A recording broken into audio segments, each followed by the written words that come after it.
comes to playing these characters is playing a character that can help support their archetype and help them kind of get in for their big explosive plays that they're known for. So oftentimes you'll see, like you said, King of Ninjas playing that Adachi to help out that Yukiko, or maybe Adachi to help out the Labrys, but you never see these two characters with each other.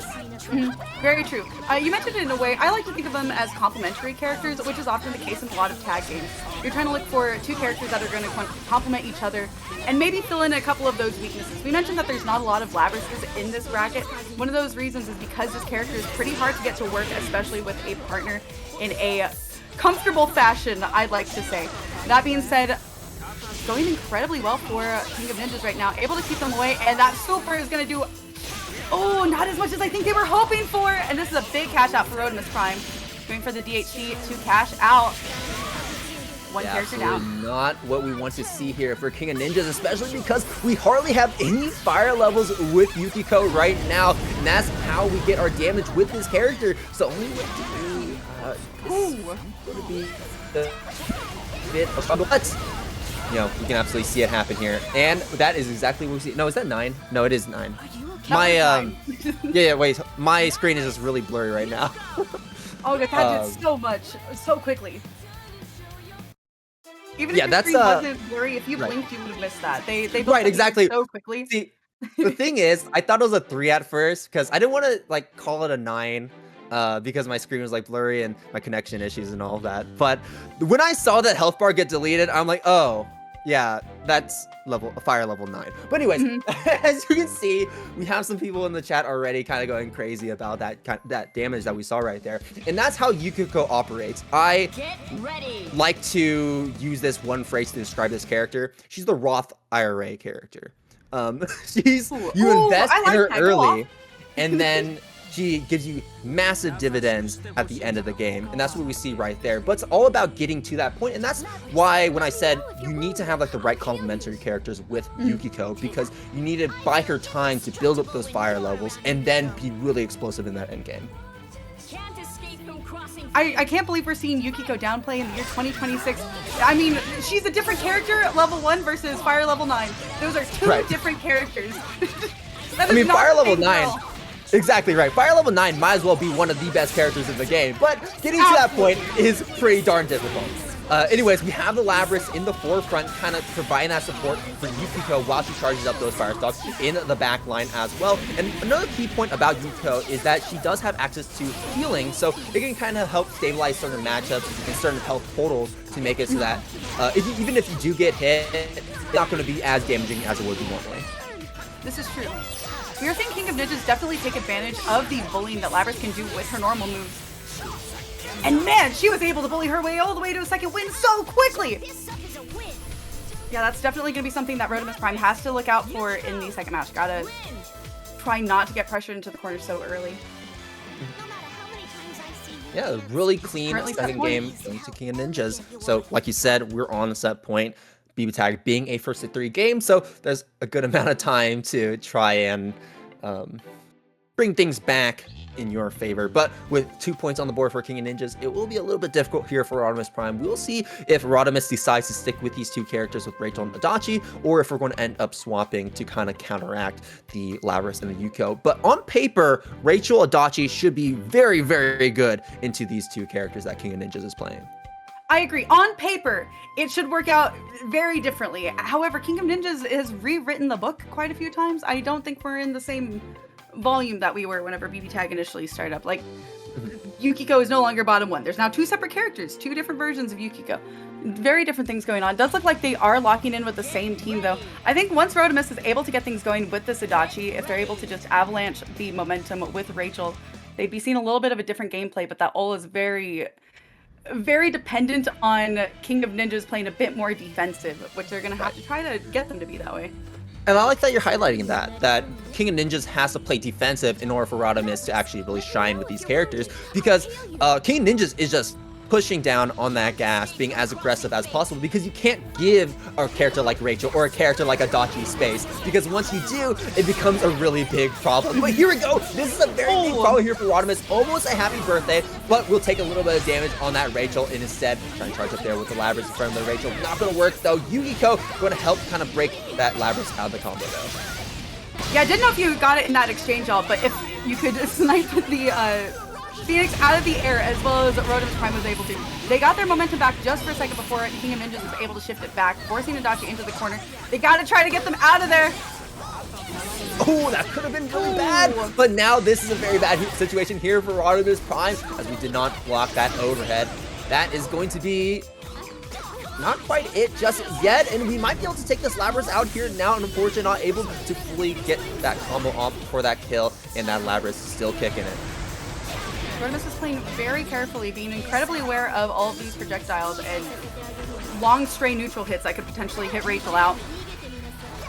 We've seen a very different approach in gameplay this round as opposed to the past ones. But also, King of Ninjas is not bringing out their Yukiko near as much. Maybe trying to go for Resonance Slays as a boost. Yeah, it's looking like it. We want that resonance with the Yukiko. Now we're at level 9 fire stocks here. Can we get the big payoff? Rodimus has to make sure that King of Ninjas run down that timer on the resonance, because now we have Ash. No! That is game! They wasted so much time, not enough! That's set 1! Salty, it's only up from here! That it is. Already starting off with an Astral. King of Ninjas is going to be here setting the mood for our bracket tonight. Moving on the totem pole. But when you can make them work, you can definitely make them work. And I've seen S's overperform in bracket before. And sometimes it's all about finding the right duo as well. This is true. This is very, very true. You mentioned it. We don't see a lot of these characters played in general, but I don't see these characters played with each other very often either. So it is interesting seeing them put together as opposed with one of those characters that we would consider to be a bit more common right now. So it'll be good to see them. I do, of course, think that usually means that they're a bit more of a character specialist. Of course, that is not going to get to shine if we don't get to see HC Shark play quite yet. Ultimate Lotad taking a very, very steady lead. I don't know if we're going to be able to see HC Shark actually play the game in this round here, because that Celica is almost dead. Just dumping all of our mirror here with Akatsuki. Definitely one of the higher damage characters in the cast as well. Great TRM there, as Lotad is going to be perfecting that Celica. Let's see what we do here with the S. Very nasty setup to have to fall into.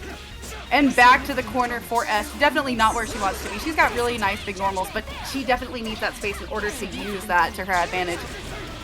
And there's no space. There's no time to breathe. No.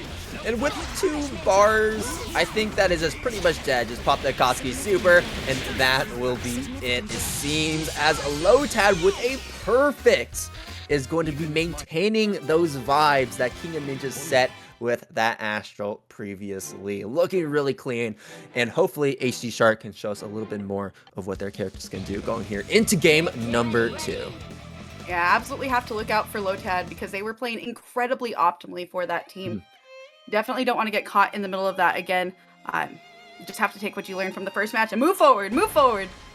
Right, and it can be tough too, because once you get put into the corner in this game, it just gets so scary, because there's so many nasty setups that you can set up, and there's unblockables for days, right? So trying to hold the mix is very difficult, and it becomes a really key, like one of the key things when it comes to playing BBTAG defense is knowing when to burst, because it does kind of strip you of your partner gauge, but also knowing when to use your push block as well. As we saw right there, pushing that Akatsuki just far enough away to we can create a bit of space for ourselves to try and get out of that corner. Very nice throw, kind of getting out of that. Yeah, this definitely forces Celica to have to be the one to try to initiate some sort of contact. That being said, doesn't look like Lotad is being patient or waiting. Even with Celica being able to heal herself, she has to do so much to be able to get there. She's got so much red refillable health right now for Celica. Right, and Celica known Very for bit of pretty that. solid buttons as well. Yeah, healing that health right there, so we're not going to be dead just yet. Akatsuki coming in here, just swapping to the other side, getting that cross up there on HC Shark, not expecting it, going to be eating the full brunt of this DHC, and that is going to be Celica gone from the game here. But we do have level 3 resonance here for S, and we do have a pretty decent amount of health to work with as well, but unfortunately getting opened up by the overhead means that we're probably not going to be playing the game any longer. They should have one more interaction after this. That super's not gonna kill. Calling, oh man, that was so nasty. Calling in the assist to try to make that entirely unseeable. Lotad, my optometrist, would like to have a word with you. That was Just good, really, that was good. Yeah, really clean status from Lotad, and you can tell that HC Shark is just struggling just a little bit when it comes to playing defense, when it comes to this, when it comes to this duo that we're seeing here. They were able to get cooking with that Celica. It was just very dependent on that space.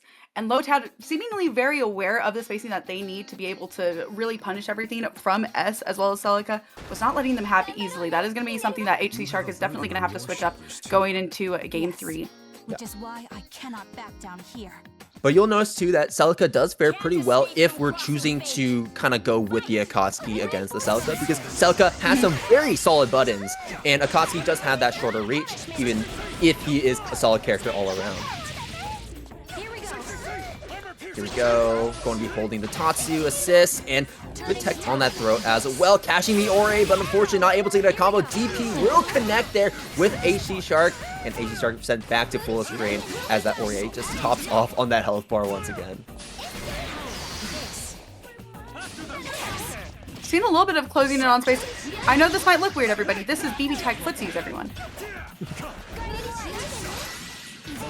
Alright, just going to go swap into the S right here. Double fireball. Good assist from the Orie to catch the S right on afterwards. Tacking on just a little bit of extra damage. Cross combo. And we see another parry coming in here from Lotad, but unfortunately not close enough to actually get...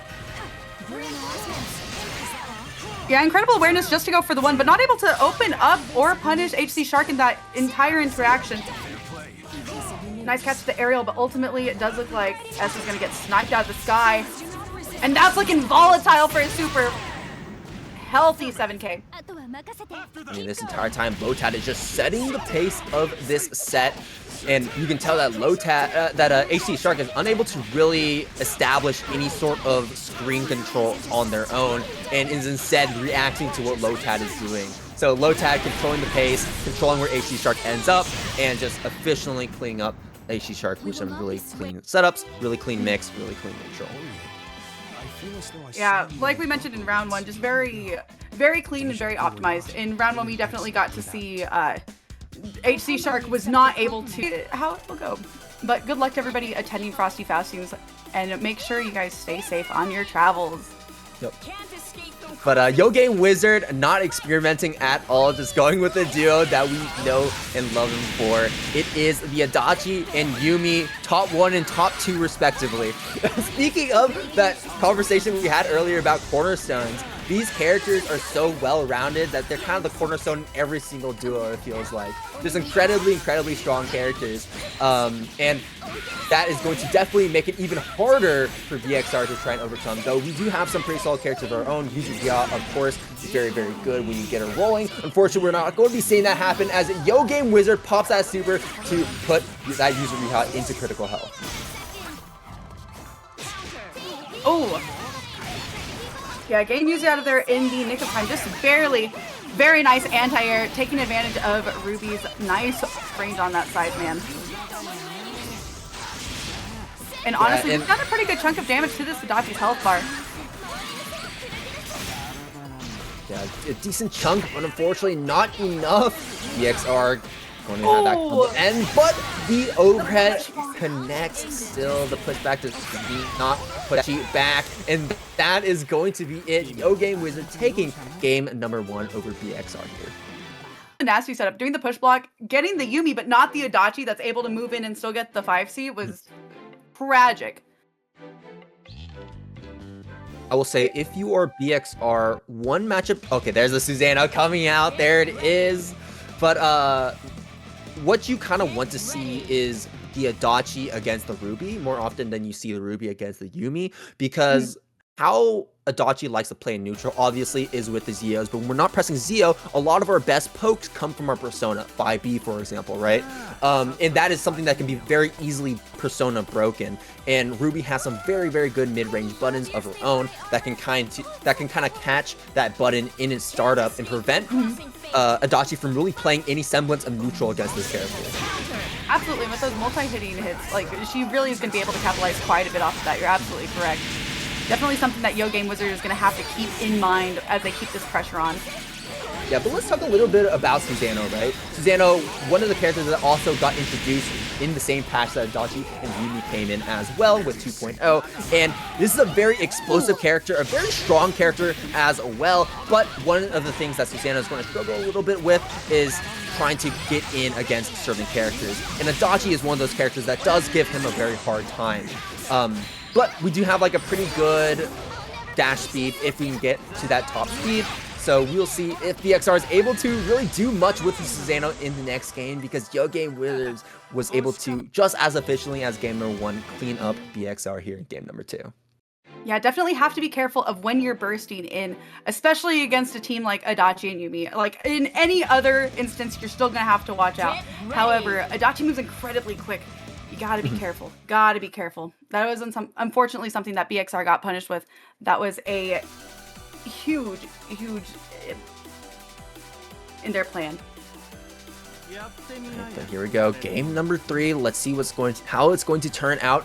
It looks like Adachi is going to be on point this time around, and Susanoo on point as well. What's this round start going to be? Just going to do that neutral jump here, avoiding the Azio, but that Yumi locking that Susanoo down, so having to respect that Adachi offense. Yeah, definitely seen a lot more defensive play round start. However, that being said, YOGAMEWIZARD is already getting started. They have decided that they are going to be aggressive. Very nice utilization of the Ruby assist. Yeah, using 6P like that, interrupting that Yumi, but unfortunately we get caught as YOGAMEWIZARD just continues to hammer those buttons here with Yumi. Very nice reversal option. Cross combo, here we go. He needs this. There's the door is open, but IKEA closes so early in the day. And unfortunately, when BXR is finding these hits against YOGAMEWIZARD, YOGAMEWIZARD just has enough for that burst and is not afraid to spend it. Super being spent as well. And the BZO here to lock down the Susanoo if they fall into that range. But no, we don't see that. Instead, YOGAMEWIZARD gets that pickup against BXR almost immediately, and I don't think we'll be able to really pop that resonance plays here, because that BZO is putting BXR into that locked stun as Yumi just gets that empty jump below to open up BXR one final time and take the set. Yeah, very clean but nasty gameplay in that last set. Very nice mixes from Monkey Smile, who's always represented this character and always made them look absolutely fantastic. I love seeing their gameplay from tournament to tournament. Church, I know that you're trying to like make Adachi and Yumi seem not as strong as they actually are. You can say top 1 and top 2, it's fine. The BBTAG community knows that. You can say that. But hey, all right. like you said, we are going back to the good old days here with the Gordeau. Everyone remembers, if you're around for it, the Gorby duo just completely destroying tournaments. But Gordeau has definitely seen better days. When it came to that duo, Gordeau was the one that got his kneecaps busted, and Ruby was the one kept in attack. But Monkey looking to rocket here with the Susanoo, which honestly I think is still a pretty decent duo, because Gordeau has those longer reach buttons that can help get in. Absolutely. That being said, Susan's got a really nice range super. Very good.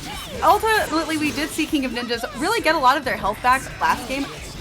They're doing a lot of that this time too. That is a Gotta watch out for that extra health bar. Ooh. Not quite a kill though. No, not quite. And it looks like we're getting that setup there to go straight into Yukiko and recover that health here for Adachi. Good pickup from King of Ninjas as well, but with no fire stocks, it's going to be very small damage. Oh, no burst punish though. Gordeau going to be getting that nice hit there as he called that Adachi assist and get it smoked. Resonance being popped. King of Ninjas still at that one fire stock.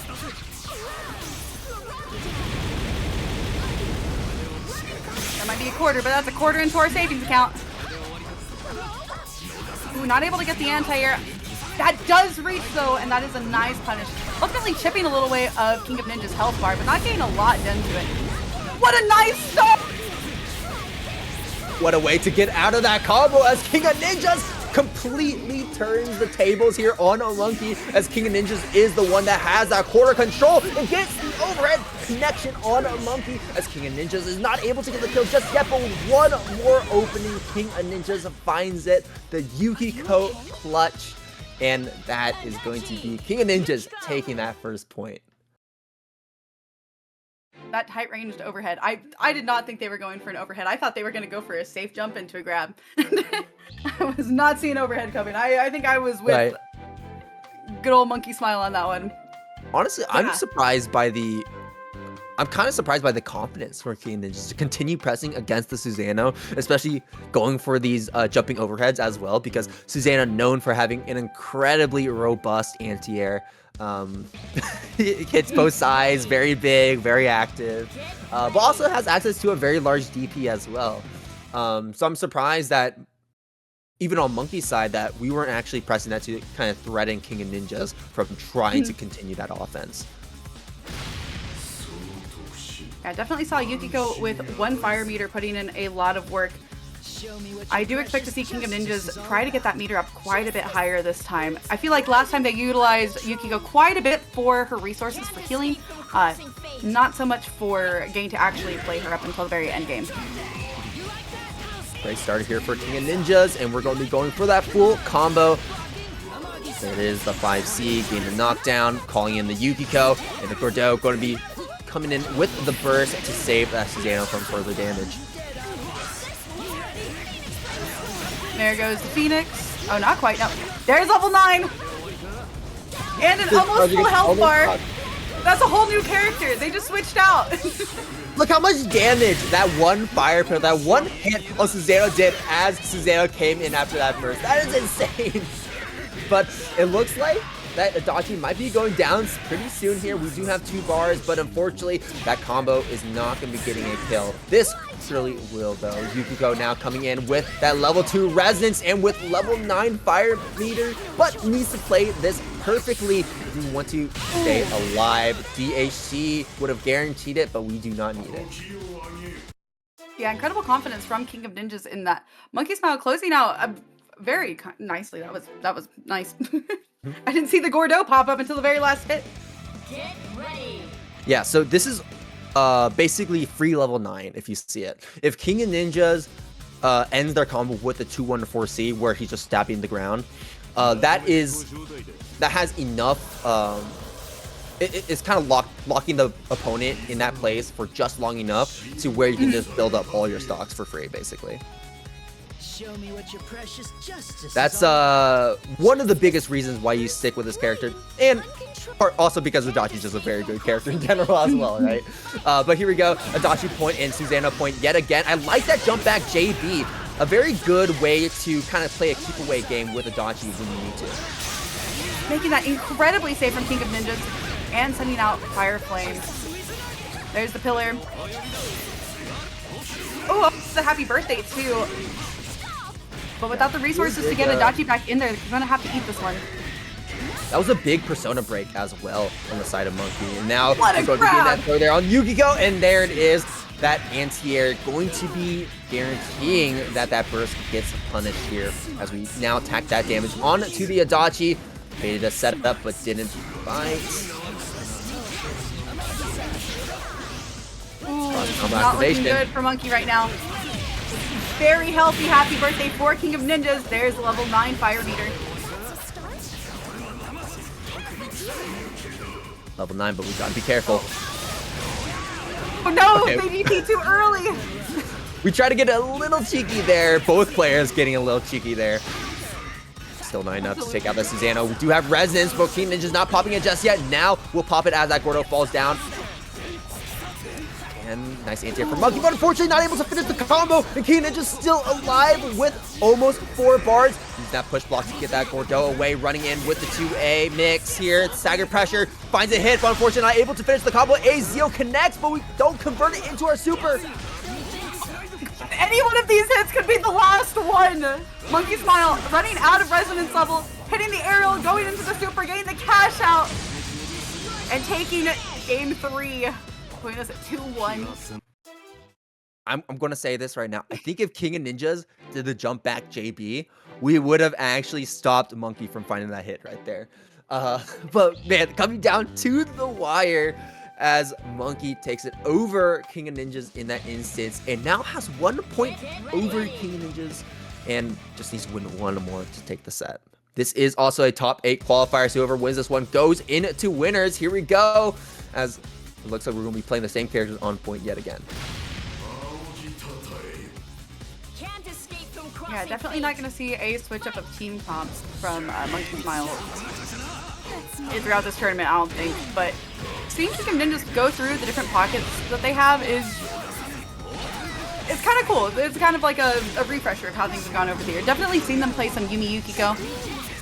I'm curious what the idea is for counterplay as opposed to what Adachi was offering. I mean, you generally much more well-rounded character, so that may be what King of Ninjas is looking for right here.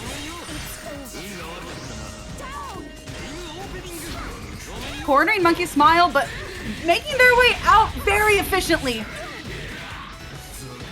Yeah, respecting the mix a little bit, but that side swap right there really threw King of Ninjas for a spiral. Yukiko should be down after this combo, and Yumi will be that last bastion King of Ninjas has to stay here on the winner side of the bracket, and we get a happy birthday to start us off. Unfortunately, we can't pop resonance during the combo, so we're going to have to go for a little bit of a more suboptimal combo with just 4k damage. I like the usage of that resonance right there, and unfortunately, Monkey getting caught with her pants pulled down there as we attempted to go for a throw, and it whiffing. King of Ninjas getting that punch, taking out that Susanoo, and now we're seeing the Gordeau versus the Yumi one-on-one. DP no. win. King of Ninjas should be getting a pretty nice punish from this. Started with the raw record starter. Could have been a little bit more, ultimately not capitalizing as much as I think they could have, but that's okay. They're still smoothing. I like how King of Ninjas at the end of Monkey's resonance played a little bit careful, waiting for the timer to run down because that Astral was right there. If Monkey decided to get really crazy, we could have just ran in Astral and that would have been game. And King of Ninjas not trying to take any chances, especially like I said before, this is our last bastion to stay on the winner side of the bracket. And it looks like King of Ninjas was able to see it through and take us to game number 5. Our first game 5 on stream. Very exciting. Very exciting. Yeah, absolutely. We did see, I think, like, what, 3 O's before this one. So it is definitely refreshing to see a game number 5. And especially being a top 8 qualifier as well does get pretty darn exciting. We will be staying with the same characters as always. And this will be our game number 5. Susanoo, Gordeau, and Yumi Yukiko. Yeah, definitely seeing the switch to Yumi paying off for King of Ninjas. See if Monkey Smile is able to adapt in game 5. This is still one of the best intros in the game. I like Hakumen's and Susanoo's intro a lot. There's a lot of good intros in this game. Yeah, Yumi and Yukiko definitely up there as well. So here we go, starting things off. Going to be getting a nice hit there against the Susanoo and a great first bait as well to already get some damage on the board on both of these characters. We're not done yet.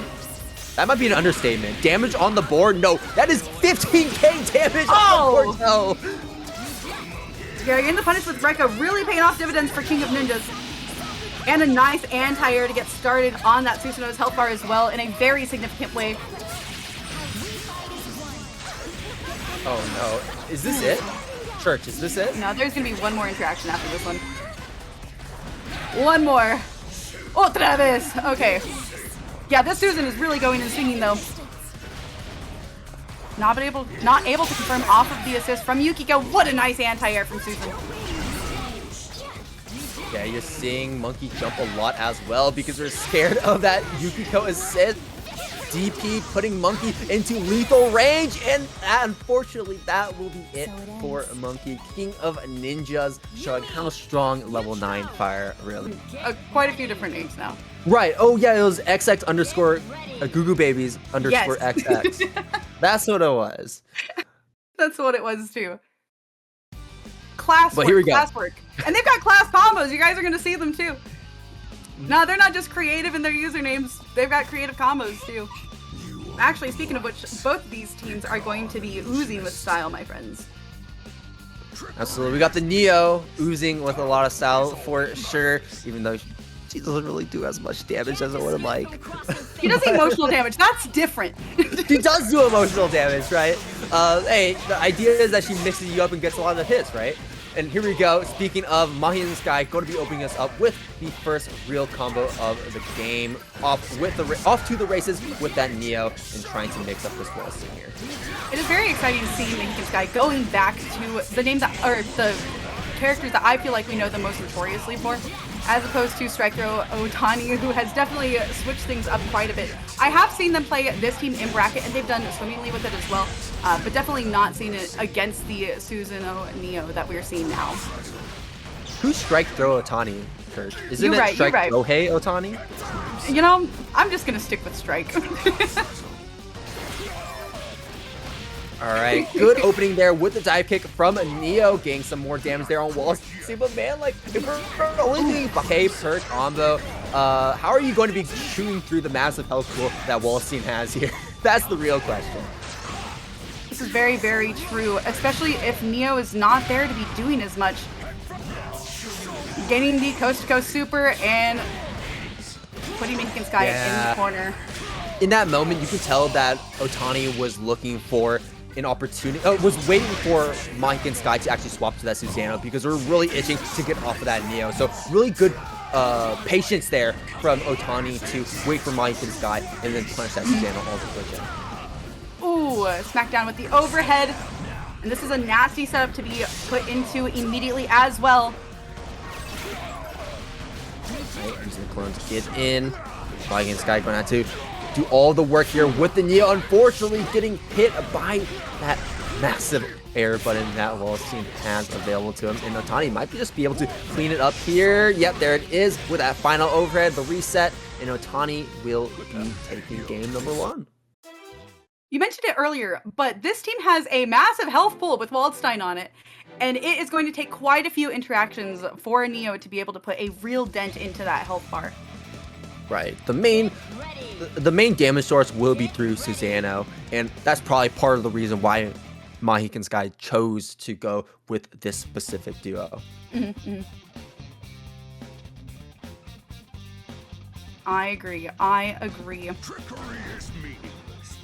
Right, game number 2. Escape from crossing fate. Sky had a pretty good round start. Honestly, I feel like Sky won more neutral interactions over Ohtani. It's just really getting that damage is the hard part, but I don't know if we're going to really have many opportunities to have really interesting neutral interactions with the fact that already half of our total health pool has been just completely depleted from Sky having to use it.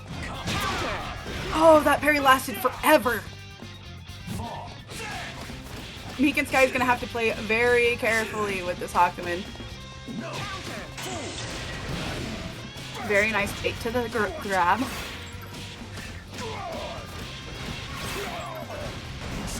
You mentioned it earlier, but they are winning a lot of neutral interactions, but ultimately with how much these combos are doing damage-wise, it's going to take so many of those interactions to be able to take down this Waldstein. Oh.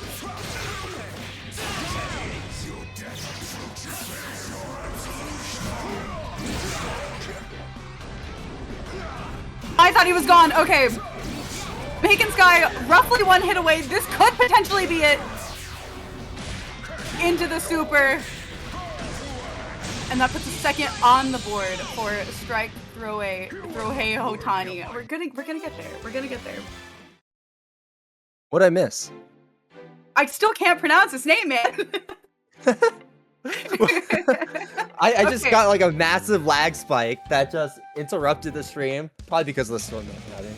But I just see Ohtani just completely destroying Sky's health bar right there. Anyways, 2-0, really strong start here in the set. It's definitely going to be on a Mahihkan Sky as that ball is tossed back into Mahihkan Sky's court to try and take a game and stay alive on the winner side of the bracket and try to qualify into top 8. This is true. Still on the winner side of things. Oh, she caught him up there. Wow. Cheeky there with that counter, and Sky will be blowing up the Hakumen for that. Look at that, 10k damage with that Susanoo. Not getting the throw that they were going for. Very nice activation of the cross combo and taking advantage of the resources that you already had out on the floor. Ohtani really gained a good capitalization off of this. Susanoo being tagged in. Nope. Just holding on to the Neo right here. Yeah, keeping that resource on deck. Definitely something that Mahihkan Sky does well. That way they can get Neo out in a pinch if they need to, because she is really squishy. Combo activation. Respecting the Susanoo, but getting opened up by the Neo in turn. Sky holding on right now. Pretty even life total, kind of standing toe-to-toe with Ohtani at the moment. I don't know if we're going to be seeing a meter dump just yet. We do have 3 bars, so we don't want to be spending anything and just kind of gaining that meter, especially with the scaling that we saw there in that combo. And unfortunately, Sky wasn't quite able to convert off of the hits that we've been finding. And Ohtani will be getting out kind of for free, it feels like.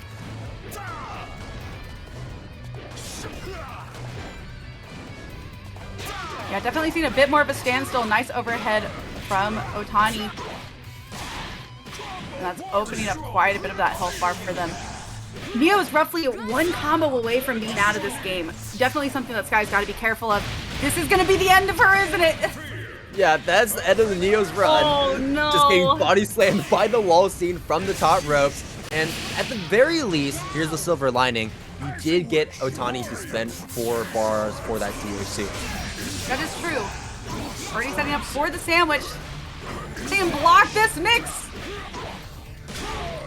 Man, we're just playing ping pong with Susanoo right now. We can't kill with this combo right here. We don't have the meter to do so. So Susanoo should be staying alive for 1 more interaction. But without resonance, it will be a little bit harder. We do have 4 bars available to us, and we do find the hit there on the Hakumen, finishing up the combo without having to spend any meter. Oh no! We don't really need this. Is huge for Sky. That's it. It could go either way. One exchange either way. This is anybody's game. Going with the overhead. Okay, that one's not gonna kill. One more. Don't make me look like a liar, Sky. Oh. Okay, wait. Couldn't we have done the 236B delay JA to delay JA into 5A to actually get the combo right there? Yeah. Oh, yeah, no. Just going for the simpler though. combo right there, and unfortunately, because we didn't optimize it well enough, that Waldstein stayed alive for a little bit longer. And honestly, I thought, part of me too kind of thought that 5C was going to kill as well, just because like, okay, we have the meter. Every single game that Ragna's in, certainly not me. I won't stop you. That won't be me. I won't do it. Here we go. So right here, Sprite Cranberry, just a very solid player at this game. But Sonikun is, I believe, I want to say 2nd seed in this bracket right now. One of the players that you expect to take it to grand finals and win the whole thing. So it'll be a little bit of a fight here from Sprite Cranberry when it comes to taking Sonikun down, especially when it comes to Sonikun's iconic heart. Yeah, these are both definitely teams that have won tournament and have posted up quite a few times. And that heart has proven itself to be a demon over and over again, despite its appearance. Ooh. Yeah, definitely look forward towards Sprite Cranberry using quite a bit more of that reflector to take advantage of all of the projectiles being thrown at them, making it work in their offense as opposed to their defense.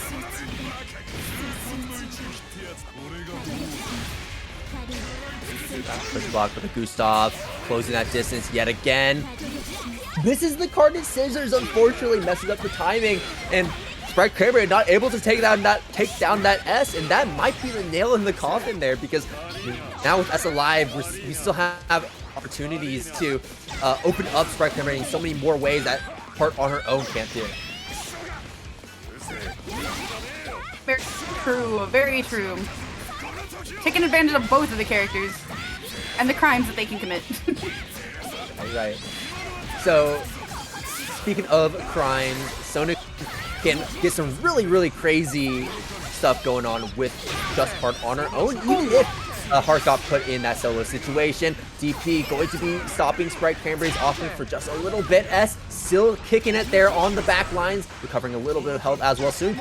Just a little hesitant to bring out the S unless we have Sprite Cranberry in block some, because we don't want a single hit just take down that S entirely, because a single hit might just take down this Heart entirely. And I like the usage of that super early as well to make sure that that Heart goes down and we don't have an opportunity to burst with the S. Now a single burst, a single character S, it's not going to be the easiest thing to do here. TP coming through.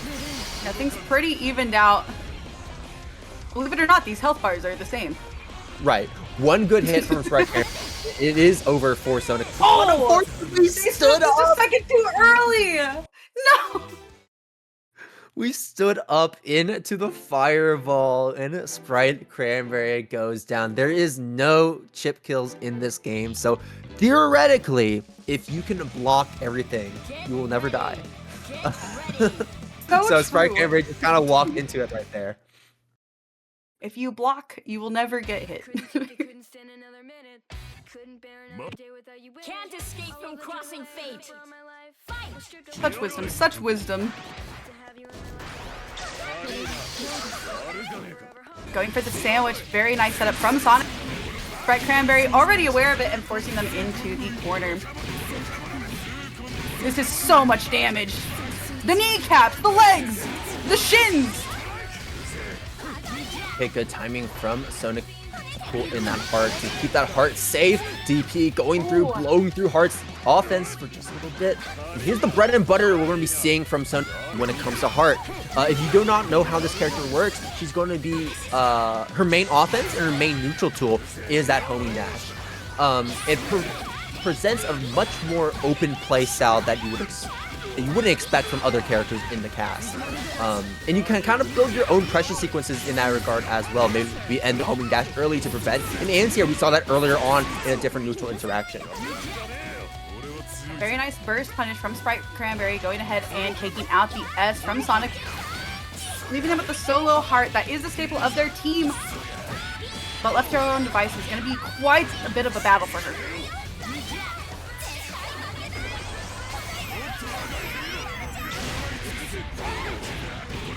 Yeah, there it is. Gustav blowing right through. Heart trying to play that zoning game, but Sprite Cranberry saying, no, we can't kill with this combo because we don't have the meter, but this Heart is looking a little bit worse for wear.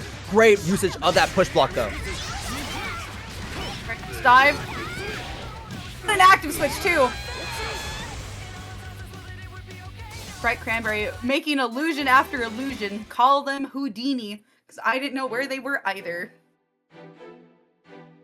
That's just how Heart operates, right?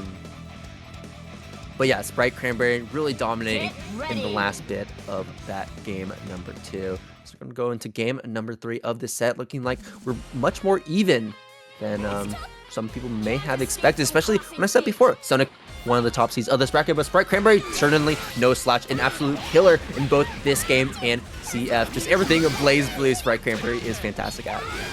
Oh no, a spacing mistake from Sonic, and Sprite Cranberry going to take full advantage of that. They're playing very patient.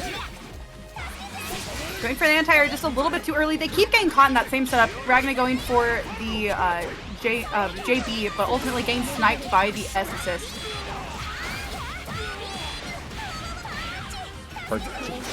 Not looking too good, but gotta be careful when it bursts. Oh no, and because we called in the Azrael assist earlier, we do not have the bar to actually get a burst off and save the Ragna. Azrael now going to be fighting on his own, and because we didn't use our partner gauge enough, we are only stuck at level 2. So we're not going to be able to capitalize on as much meter as we would otherwise. And also that timer as well. So you have to be very smart here if you're Sprite Cranberry on when you choose to pop that Resonance Blaze. They don't have that much red health that they're missing as well, so definitely waiting on that does seem like the way to go. All right, going to go use the time for resonance Azrael. combo though. I think right now we just want to make sure this heart dies, right? that's our idea.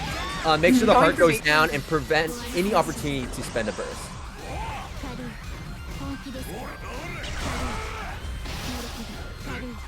Right. What a grab.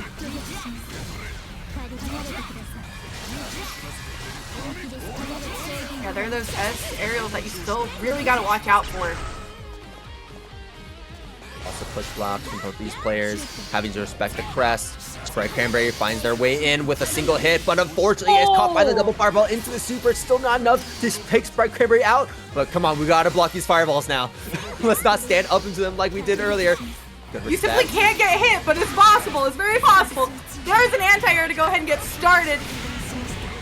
Sprite Cranberry with 2 meter in a dream. Sonikun spending all of our meter on those push blocks as well, trying our best to keep the Azrael away. But once the Azrael finally got in, Sonikun letting that DP rip, and it does connect. Sonikun is, I don't know how Sonikun does it. We are just so consistent with that STP. That's got such a high success rate, but it's also not getting thrown out very consistently, or not consistently, but very frequently to the point where it can get baited very often. So it is definitely playing to their advantage. Currently sitting at set point. See what round start is. Damn. When can you miss it? Oh my god, what a happy birthday to start us off.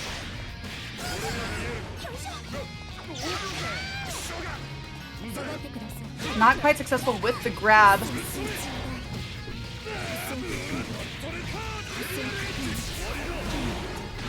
Into Devoured by Darkness. That's gonna give Ragna the rest of his health bar, but not quite finish off the rest of S's. There it is. Alright, game number 5. Speed running that one. Sprite Cranberry showing what happens when both these characters are at their full potential. Really great start with that happy birthday, getting them into that corner position, and Sonikun not wanting to spend that burst because in that position, it's kind of hard to, right? Sprite Cranberry can so easily react and blow up Sonikun for doing so.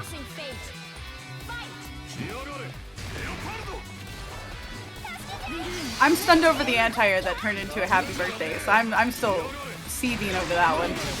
See if they're as successful with it this time. Still going for the same thing, yeah, something that Sonikun is going to be very aware of.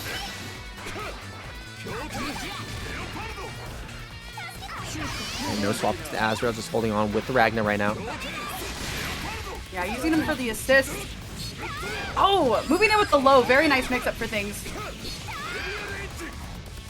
Not quite getting the JC. Using those lasers to keep the Ragna at bay. Still holding on to this character for now. The Azrael assist going to do a little bit of damage, a little bit of screen control. But now we're back here respecting the S. Sprite Cranberry not trying to overextend. There's Growler, definitely seeing Azrael utilizing it this time because we do see a bit more of a stray. In terms of projectiles, that being said, we haven't seen Sonic really throw out a lot of projectiles. Just incredible awareness against the team in general.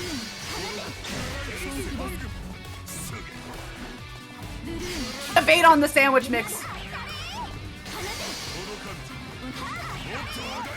Okay. Once again, we're just playing so patient, but unfortunately we get opened up regardless. And he spends that burst to keep that Azrael alive. 5 bars on the side of Sprite Cranberry. We're not spending it. Sonikun has spent all of theirs, so if you can get in, you can you don't have to worry about that push block being a factor. Grab tech.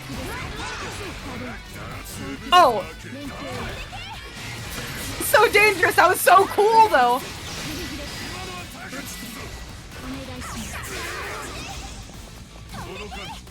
This might be the longest I've ever seen a BBTAG. One of the longest BBTAG games I think I've seen here.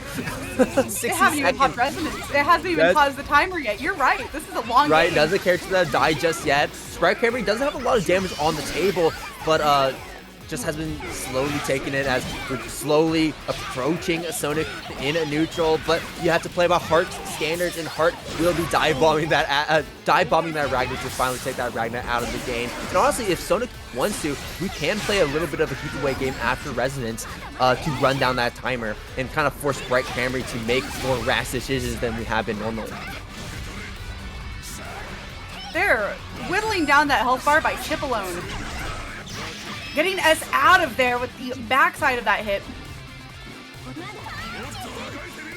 Yeah, with a single resonance, Bright Cranberry almost turned everything around, and unfortunately, we've had a connection error as well. Sonic still in the lobby, so Sprite Cranberry was the one at fault. The fact I can name 4 like that kind of shows that Hazama is a very popular character.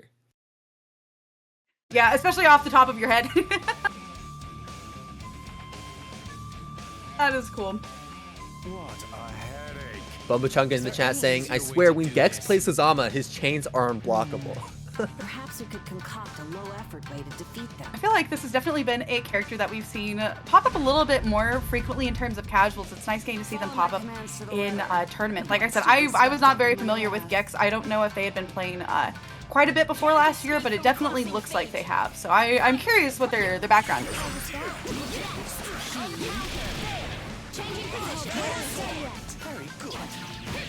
Yumi really getting that first there and finding a combo on the Hazama as we try to retreat. This is going to be a very patient game. Oh, it's going to be a bit of a keep away game here for Gex, and Ryazo is going to be the one that has to be pushing the aggression more often, pushing that offense more often in this matchup because of how these characters operate when it comes to Naoto, when it comes to Hazama. Naoto setting those traps, Hazama just being very tricky in the air.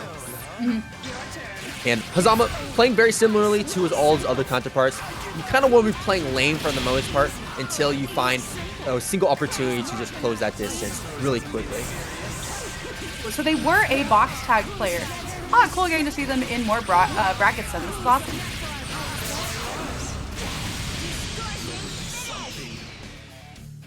Classic 9 shenanigans, putting the first win on the board for Ryazo. And let me tell you, when I think of unblockables in this game, I think of 9. When I think of unblockables in Blazblue Central Fiction, I think of 9. This character kind of, especially in BBTAG, really punishes you for blocking and playing patient.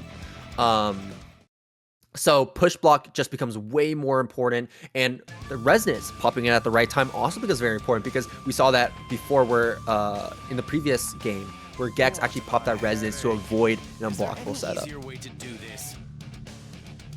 Or it might have been a hard to blockable. Sometimes it's hard to tell. Yeah, and also with 9, a lot of the time she covers up a lot of what she's setting up just with the effects of her moves. It can be kind of hard to tell. Additionally, very nice burst punish. This is going to be pretty volatile for the Naoto Shurigane.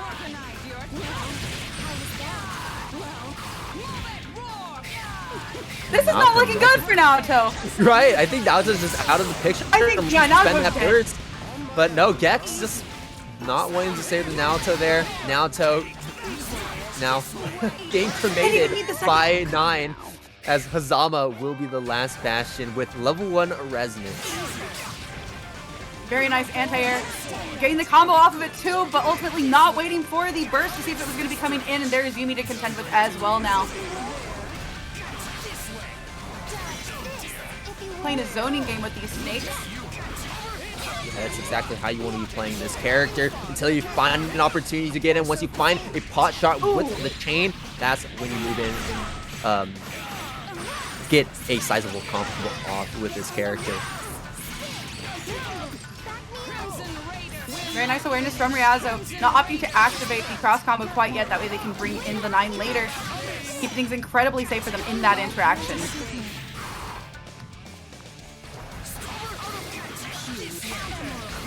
Nine is so patient just walking backwards. Ryazo is waiting for you to go to them.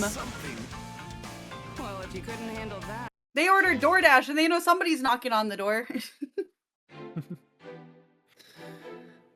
All right, 2 points here for Ryazo. You know, in some ways you can kind of think of Ryazo as the boogeyman of this bracket, right? That's a good way to think about it. That team gives me nightmares, so. Honestly, it's more weird that Ryazo is on the loser side before top 8 rather than the winner side, right? But looks like Ryazo might just be securing that loser side spot pretty easily here against like Gex. Unfortunately, Gex has yet to secure much of a real advantage against Ryazo in these past few games. But this is a fantastic way to start off what could potentially be your final game, right? Just having this big advantage with the life total, taking away this Yumi from the game as well as that DP does get abated. Gex not quite. Preset, but unfortunately not quite. We don't have the meter to get a super. You gotta keep it simple. I think in aerial, the Brave would have worked. I think if they just had mashed auto combo, they would have made it out there safely. Ooh. Yeah, I can't DP that either against the 9. That is entirely punishable.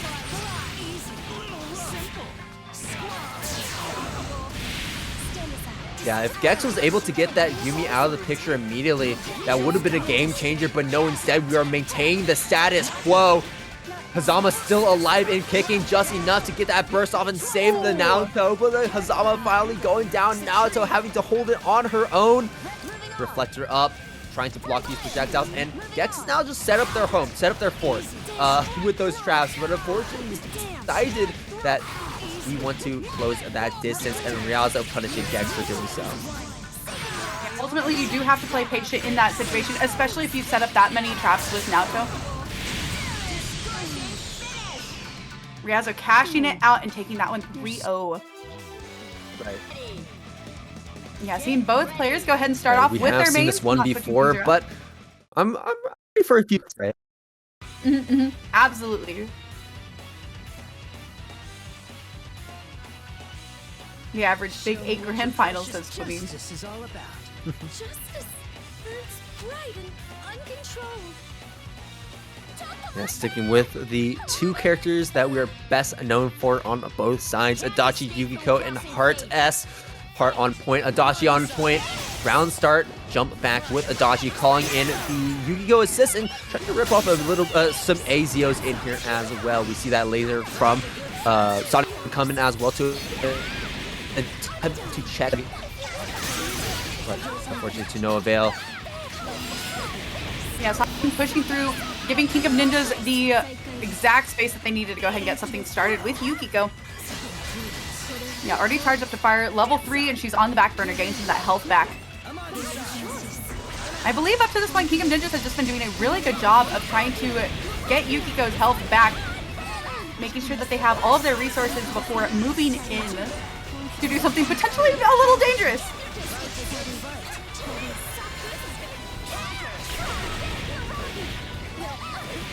At level 5 for that fire meter, they don't have any more meter, but they do have an entire other character and an auto combo to believe in. Yeah, believe it or not, auto combo in that situation was the most optimal thing to do. It absolutely was. Yeah, sometimes you just gotta do that, and I think that was just barely killed too. I didn't even think that auto combo would have been enough to kill, but King of Ninjas obviously knowing better than I did and was able to get the kill despite having no meter to get an easy finish. Yeah, definitely not. Definitely not. Yeah, Sonic lost one of theirs incredibly early, and that did make a big shift in their game plan as opposed to what we've seen of them so far. Right.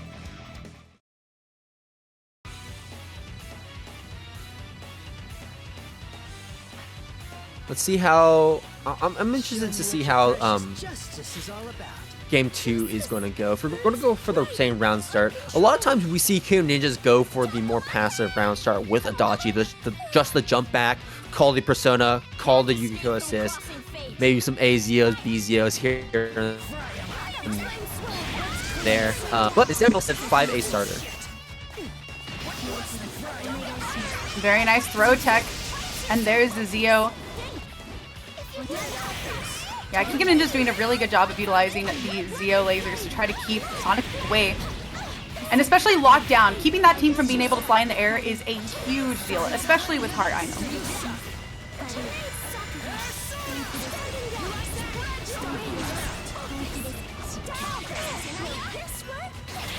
Oh, expecting a none found. Sonikun bending the burst. And find some hits here on the Yukiko, but unfortunately not able to find really any big hits against the Yukiko. Until Very now. nice combo extension.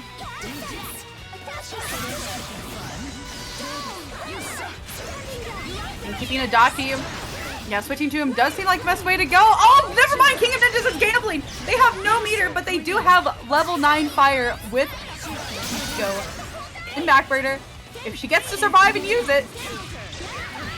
Right, and we saw us try to get cheeky there with the Yukiko assist in an attempt to really do a lot of damage there on that S, but Sonic being able to cover multiple angles with these giant normals took that Yukiko out of the picture almost immediately, and looks like the Adachi will be out of the picture now, as Yukiko will be that final character for King of Ninjas, instantly popping that resonance to get as much health back as possible. We are now at 60% health, and that is going to be a very consequential amount that Sonic will have to work around.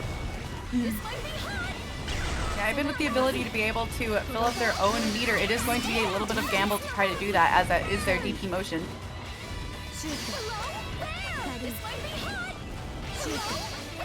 The way that they are keeping space is so good for King of Ninjas. Sonic struggling to try to close it in. Back in with an aerial though.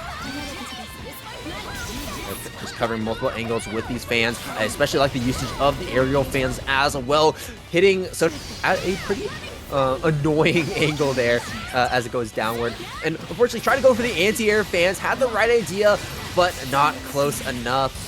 Or actually, yeah, just actually not even not close enough, a little too close, in fact, as that completely whiffed against Sonic, and Sonic just gave that easy punish in turn. Yeah, tying us up 1-1 in winter semis. Get ready. Yeah, being able to lock down Hard I Know to the ground changes up Sonic's game plan so much, because some of it is dependent on them being able to set up different variable things with flying. Right. Especially being able to block. Yep, first, and King of Ninjas is taking full advantage of that level 5 fire. Okay, good usage of the TP from Sonic to find their way out of the corner position. What a Cross backdash! combo. Block the mix. Trying our best. Almost had it. Sniped out the assist too. Phoenix forcing them into a block stun, and Adachi finishing off the S. Once again, leaving Sonic with solo heart.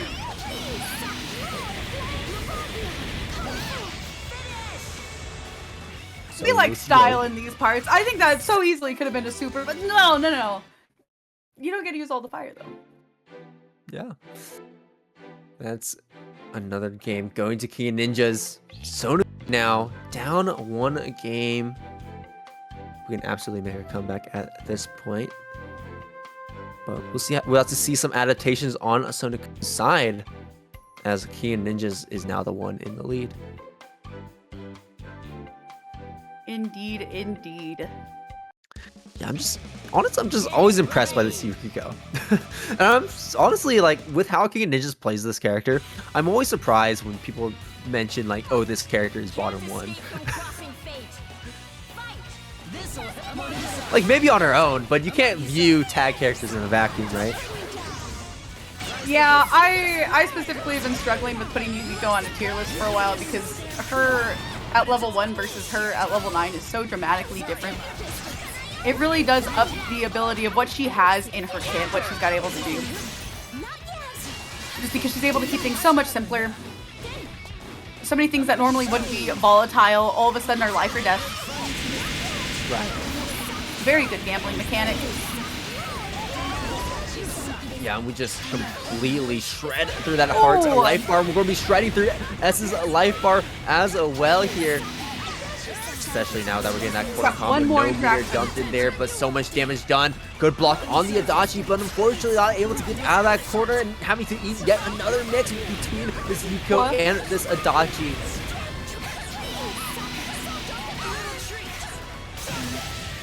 Unfortunate attempt for a grab for Sonic, and that's going to lead to a huge cash out for King of Ninjas. Will my Salte my goat? Will you be at Frozzy's? Oh, thank you. I'm your goat. Rift, I will be at Frosty's. You will be expecting me there. Nice to see you in the chat as well. But here we go. Waldstein and Hakumen versus Adachi, Yumi. Waldstein already just swinging at the fences and scoring a hit.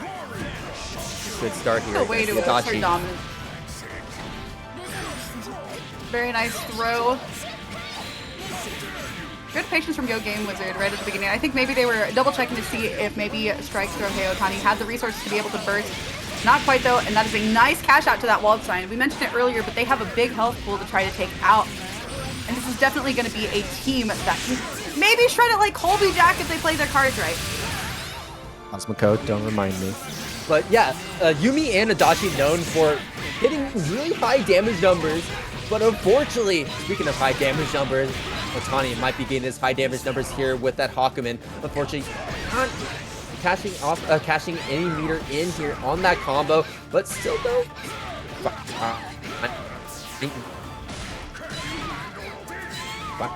Looking pretty volatile for you. Should be out of the picture. Especially with that DHC. Right? No! Oh my gosh! Having to rely on the parry. That'll take her out of it. YOGAMEWIZARD left solo Adachi.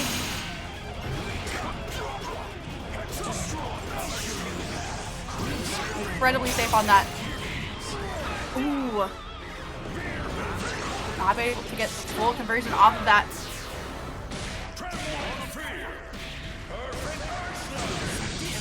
But they strike, they throw, and they will belly flop on you.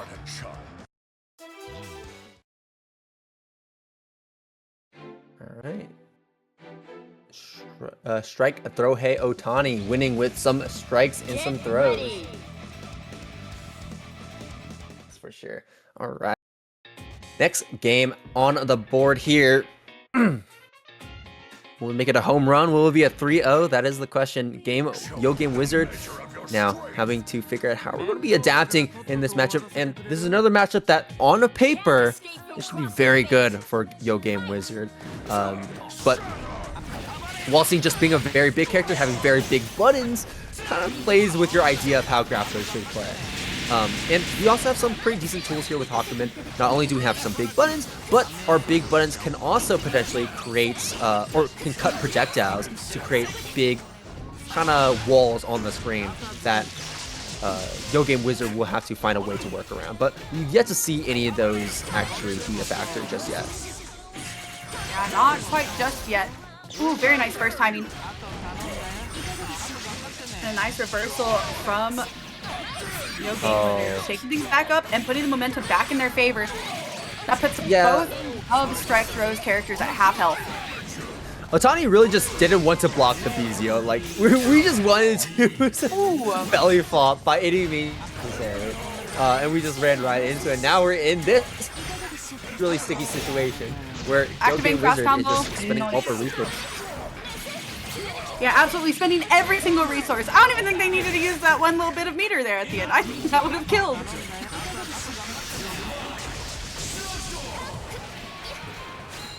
Yeah, the tech against that is just to jump high enough over it if you haven't already commit to a move. Oh no. Okay, I thought that was me for the most defeated moments I've ever felt in my life. I logged in to the BBTAG lobbies, and not only was no one there, the BBTAG Switch role players weren't there. That's how you knew it was dire. How you knew it was dire. I haven't thought about the Switch role players in a while. It is a relic of the past. And unfortunately, we will not be able to see them any longer. And maybe, who knows? They're top players nowadays. We don't even know that. But right now, Ohtani, what we do know is absolutely rolling YOGAMEWIZARD here in this round.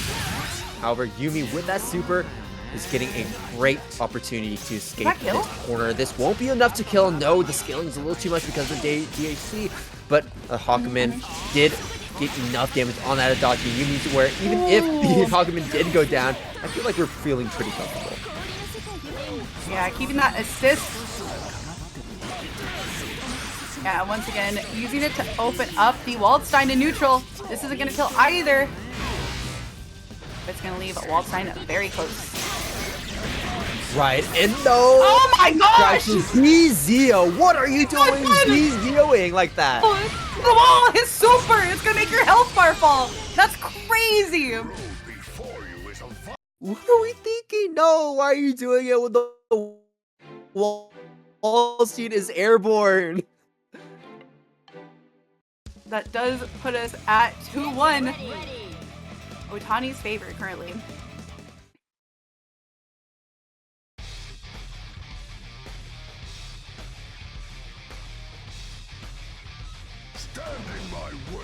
Set point for Ohtani with the Waldstein as well. Can't escape from crossing fate. I just want to see Ohtani really lean into the strike throw. Oh, okay, I guess we have the Hakumen for like the strike part of it. Oh no! But I really want to see like the Tager Waldstein at some point from someone.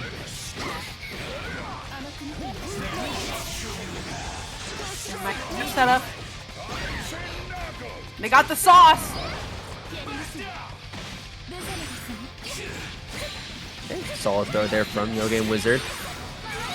Decent amount of damage, but not going to be like a super consequential amount. Counter, going to be getting the side swap. Very nice reversal from YOGAMEWIZARD. Ooh.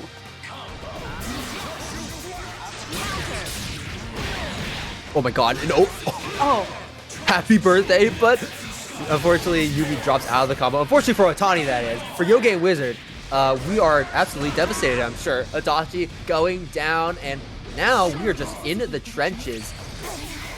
Not even that much red recoverable health either. So the Resonance is not going to be able to save us from a combo taking us out. Oh. Using light version of aerial rape to go ahead and get the assist out of there. Very nice awareness from YOGAMEWIZARD. That being said, this is not looking good for Yumi right now. Getting it scooped up and shipped out. Ohtani going forward into winners finals, showing what makes this. Honestly, it can go either way. It really can. It kind of depends on the weather, if they've had lunch today, if they're in a good mood. It could go either way. It is such a, could be any man's game that it's wonderful to watch. It's so unpredictable. I feel like earlier in today's tournament, we definitely had some good confident callouts of, yes, we definitely expect this character or this player to go forward and make it into top 8. From here, I don't know. I'm gambling just as much as the rest of you. Right, as the skills start to converge, it becomes a lot harder and harder. It becomes harder and harder to guess, especially guess confidently, whether or not one player is going to be moving forward over the other. And Mahihkan Sky will be starting us off strong like we normally do. It just really comes to playing these end games where it can be a little bit more difficult. Absolutely, absolutely. Oh, and for those wondering, the turnout for EVO 2024, Mahihkan Sky took it. I can't remember what it was, though. I don't think it was a clean 3-0. So this will be fun to watch. And it's also been such a long time since I've gotten to watch either of these players play. Mahihkan Sky took a little bit of time off from the competitive scene, so it's good to see them back. And of course, Ryazo has been keeping their hands warm, their controller warm, and playing in quite a few online events. Yeah, right now, Mahihkan Sky doing a really good job at just avoiding Ryazo here in a neutral, just playing outside of Nine's range and knowing when to close the distance when we need to. Ooh. Okay, great throw. That's going to be getting some damage, a decent amount of damage finally on the board here for Ryazo. And now that we have us stuck in the corner, unfortunately, we do not get the combo. I was about to say, like, we were able to find that opening on that Susanoo, but Mahihkan just roaming. That was a bait. No, that was a nasty bait. They're going for the big greedy capitalizations. I see you, and that is nice work. Something you definitely have to do against either one of these teams too, being that Ryazo does have the Yumi on their side, and that Mahihkan Sky does have that too. Not to be said that Nine's anything to be trifled with. So when we're talking about big Mondo damage, her name starts with Y and it ends with I. And I'm asking, why can we not escape this corner? Because Yumi's pressure is just so suffocating. Mahihkan on the ropes with Susanoo, on the ropes with the Neo. Ryazo setting up the fire rain, walling out Mahihkan Sky, and continuing to wall out Mahihkan with the Amethyst. Yeah, Amethyst closing in and taking the Susanoo out, or sorry, taking the Neo out. And there's Susan to follow. First one on the board for Ryazo. That's just unfortunate right there.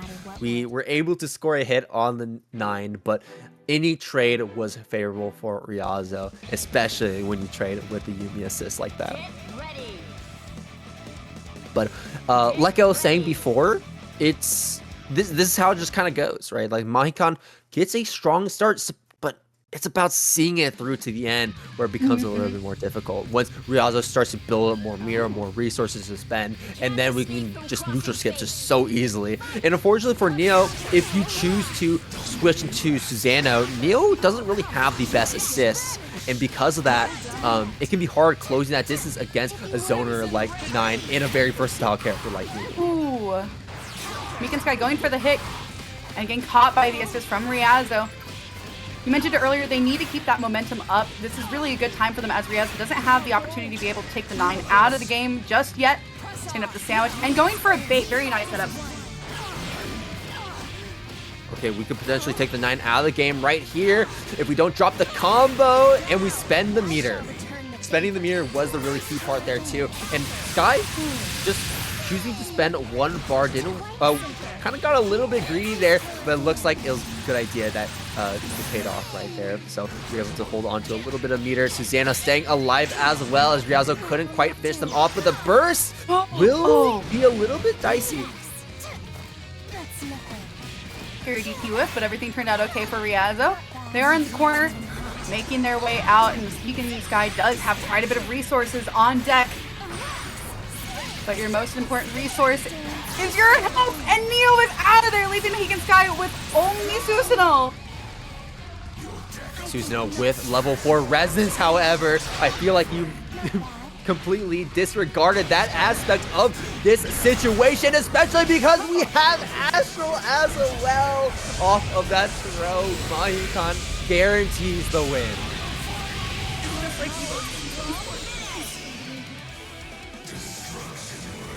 But I didn't lose my vocal cords this time. It's very important. Okay, 1 on the board for Sky. I believe this puts us at 1-1. It does. Back and forth, you said? It looks like we're getting back and forth here. Get ready. The bitrate destroyer. I'm gonna call it that from now on. The bitrate destroyer. I love that. That is so good. Whatever that Astral is called, it's not that anymore. That's the bitrate destroyer. Can't escape from crossing fate. Fight. How much damage that Astral did? So an Astral is going to be an insta-kill. If you are able to get up to level 9 and have the... No, Church. It did 99,999 damage. You're right. It did a lot. Like, you forget, like, Susanoo's Astral is simply better than other Astrals. I think Elizabeth also says that, right? Because it does more damage. Does it? Oh, I think so. I think it also says the 999. I want to say some of the Persona ones do too. I specifically know hers because Thanatos looks at you like that. Like he wants to eat you, and I go, please don't kill me. But it's not as satisfying because Thanatos just like does like a couple hits. Susanoo does a lot of hits, right? It's a big difference. That's true. That is true. Elizabeth sending her handyman to get you. Susanoo, he does the dirty work himself. No, you're right.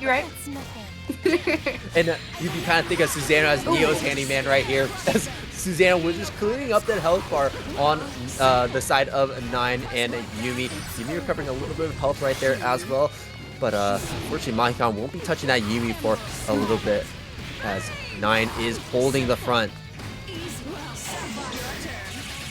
Mahihkan Sky is definitely using Neo's agility to try to play in their favor. That being said, they're playing a little bit too patient. Ryazo is able to figure out their game plan around that. What a backdash! Oh man, just this corner position is suffocating here for Mahihkan Sky, as Ryazo is just running circles around Sky once they're in this position. Push block. Definitely putting Sky into that super rip. Popping resonance. But wait, there's more! We messed up and we just immediately go into the reversal. We're getting caught by the amethyst. No. Yeah, And Sky. Nice confirmed too. Unfortunately, that is going to cause her to fall out. Not quite close enough to the corner for Ryazo to be able to get that to be a kill combo. 4 bars, but gets hit with a Morganite. Nice catch with the aerial. Can we kill though? If 9 makes it to the ground, this could be another Astral. Okay, yeah, I gotta use the meter elsewhere. Can we kill though? Oh yeah, not working out. Wait, Church, can we kill with this combo? I'm gonna say yeah. Super? Okay, tell us super, right? Let's take every bit of meter, and Neo might have to like lightly blow on her to make her fall over at the end, but she'll get there. Yeah, right. I'm like thinking about this. I'm like, this is a great hit, right? Like you have so much meter, but can you kill with 4 bars? This, right? You have to understand how dire Neo's damage is when I'm asking if Neo can kill with 4 bars. With that much health too, any other character would be like, nah, they're dead. It's the nature of the beast. Right, if like Susanoo hit, but like if not a lot of damage. Susanoo hit 9 in that position, Susanoo probably didn't even need to spend any meter at all. Probably would have killed.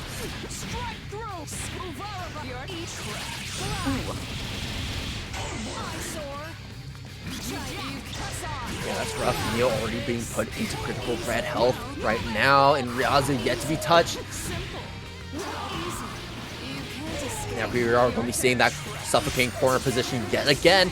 Ryazo establishing that dominance, and now is probably going to be trying to set up an unblockable or just continue to go for that standard mix to open up Mahihkan, and that we do. Burst comes out. I like that Mahihkan is electing to meet Ryazo up in the air so often as well. They had the burst bait right, but didn't exactly get to capitalize anything off of that. That is incredibly unfortunate for Mahihkan Sky.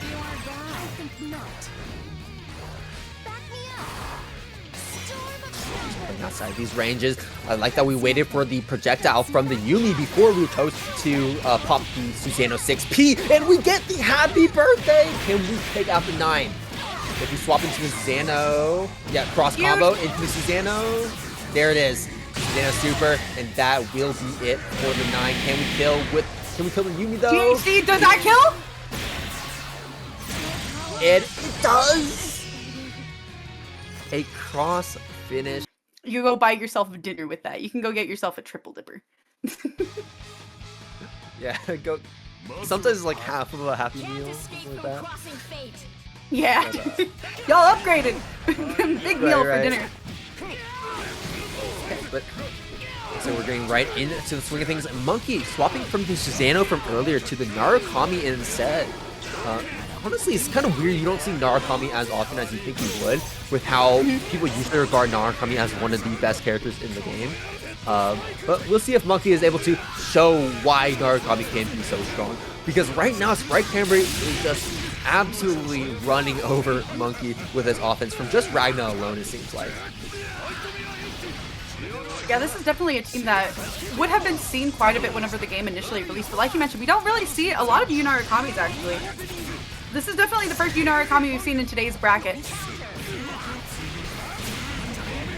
Yeah, and you know, that button from Azrael right there never changes. BBTAG, CF, whatever it may be, that is just like God a button that you just stick out whenever you feel like it. If it hits, you got damage. And that's exactly what we're saying right here. Sprite Cranberry cleaning up Monkey so quickly in that first game.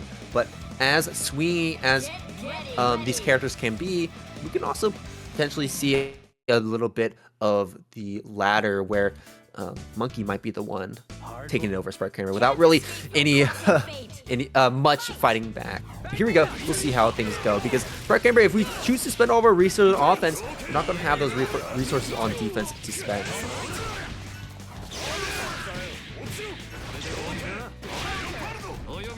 Had a little bit more of a standstill this time than the last time. Narukami closing in that space. Definitely a benefit for Yu Narukami against Ragna is going to be that sword. Creating a nice range of space for him to be able to be proactive in. And he's gonna make it out of there, so he could. He very well could. Right. Gordeau swinging in, coming into the picture. Ooh. Oh, okay. Swapping to the other side, getting some damage now. And man, you feel the impact of this character when he goes for these combos. The screen shaking, 9k damage as well. Gustav's in. Fully convert. Yeah, stealing the corner too, very nice. Good spatial awareness. Good captivity of offense. Monkey making their way out. Things are incredibly even right now. This should be a dead Gordeau, and that it is. Yeah, even, but that was the tiebreaker for Sprite Cranberry, especially now that Monkey got hit during Resonance. Much closer compared to game number 1, but with that Gordeau going down, kind of felt like we weren't able to do a whole lot more. This might be the quickest set we'll be seeing in top 8 if Sprite Cranberry can win this next one.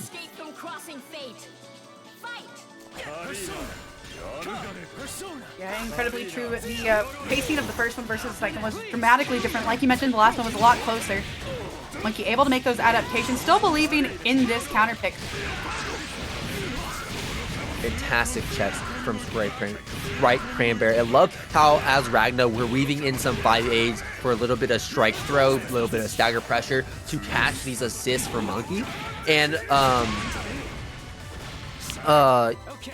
right now, I mean, like, you can just see it absolutely showing Monkey cracking into this offense, and having that Gordeau in the backline is getting opened up a lot more than he should.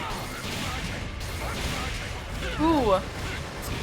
That's not the end of Narukami, right? No. Oh. That was weird. Got resonance though, but not a lot of recoverable health to where it's going to matter. Right, Gary? I mean, at that point, no fear, right? To a reasonable extent. Because there's some really good Ragna players that make Ragna look top tier. Because he has some top tier buttons. That's just how he is. He's a mid tier with top tier buttons. So fair and so true. Moving over to a new match in losers quarters, we are going to be seeing Sonic up against Mahihkan Sky. Also both going in with their mains, not seeing any room for maybe trying experimentation for some other teams, trying different things out, definitely just going for the kill.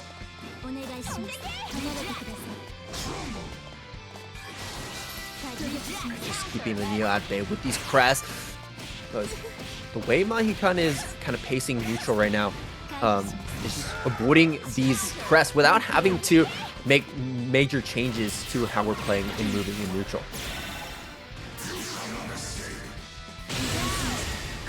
Yeah, I like that we instantly converted into the super, into the DHC, did spend more bar than we necessarily had to, but it was all an attempt to make sure that we, take the kill on the S and take that S out of the picture. Now all we have to worry about is the Heart, and Heart arguably a much more tricky character. Like I said before, it really comes down to how Heart will be using that homing dash, because how she can just so freely move around the screen and also structure her offense to where she can easily bait our reversals while maintaining offense. Yeah, incredibly tricky, and Sonikun does a really good job of changing up the game plan and definitely staggering the time of that home queen. Right. Make it a little bit more difficult to predict, especially if you've been watching them in the bracket and trying to get a good read of how it's going to be for your matches if you're participating. It can be a little bit inconsistent because it is a bit more specialized to the matchup. Good attempt for the snipe. Sonic not able to get in there, but there's a nice grab tech on the other side. Mahihkan Sky go ahead and taking back that offense. And almost forcing Sonikun back into the corner. God, we are just jamming these push blocks. But Mahihkan was the one to close the distance first and take that first game over Sonic. A very, very big win here, as Mahihkan is definitely feeling themselves going after that, moving forward from that Ryazo set and winning that one. So Sonic would be another big name to beat here as we get further into the set. Game number 2 now. Can't escape from crossing fate. Fight! Yeah, into game 2. Mahihkan's guy playing very aggressive. Not seeing the same from Sonic though, trying to get a bit of that space back.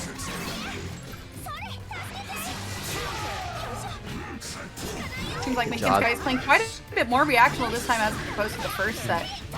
Not able to get in with the overhead though. And this is going to give Sonic the chance that they need to go ahead and try to close up that space and put Susanoo exactly where they want them. Oh my god, we just keep getting opened up. Oh! Jump or something like that and getting caught in a startup. And Neo is just getting smoked. 10k just like that. That is rough. Another small hit on that Neo yet again. And now that Susanoo and that Neo are both in very low life totals. Any of them can go down in just a single breath here from Sonic. Sonic has to get out of this pressure first, and unfortunately for Sonic, yeah, another combo, but Mahihkan drops it. They're going for the command grab super, not working out, and that is going to take Neo out of the game for them. And Susanoo looks like he's going to be short to follow. Tying us up 1-1. There was some sneaky burst punishes in there. Get ready!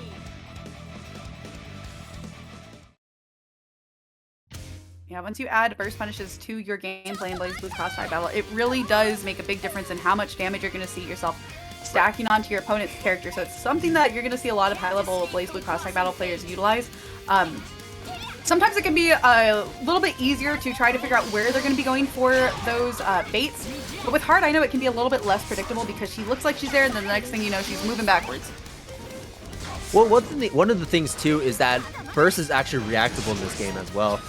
So if you're in a pretty decent position, what you could do is actually just wait to hear for the sound cue and go for like your 4P assists to launch them and then continue the combo. Yeah.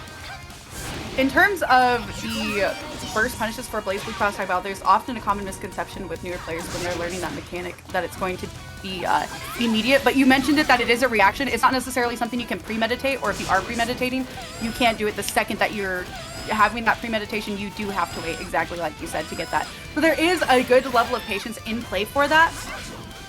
And sometimes it's not always going to work out for the one who thinks they might have heard that audio cue and then it turns out it wasn't the audio cue for that. And I'll say, you do have to learn too, like, which parts of a combo you can burst and which parts of the combo you shouldn't burst. And a lot of times what you want to wait for is wait for that assist to come in and then burst. Yes.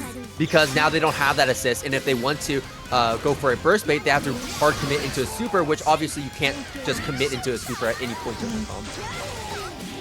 Incredibly true, and it being different for each character makes the variables so undeterminable at the start of the round that it is something that you do have to react to, so it is very impressive. Surprisingly, Susanoo is still holding on by a thread, and Neo might be joining Susanoo in that same boat pretty soon here, and unfortunately, we do not have the burst coming back in just the nick of time, so not getting it back in the right time to actually save that Neo right there, or at least make it meaningful to save Neo right there.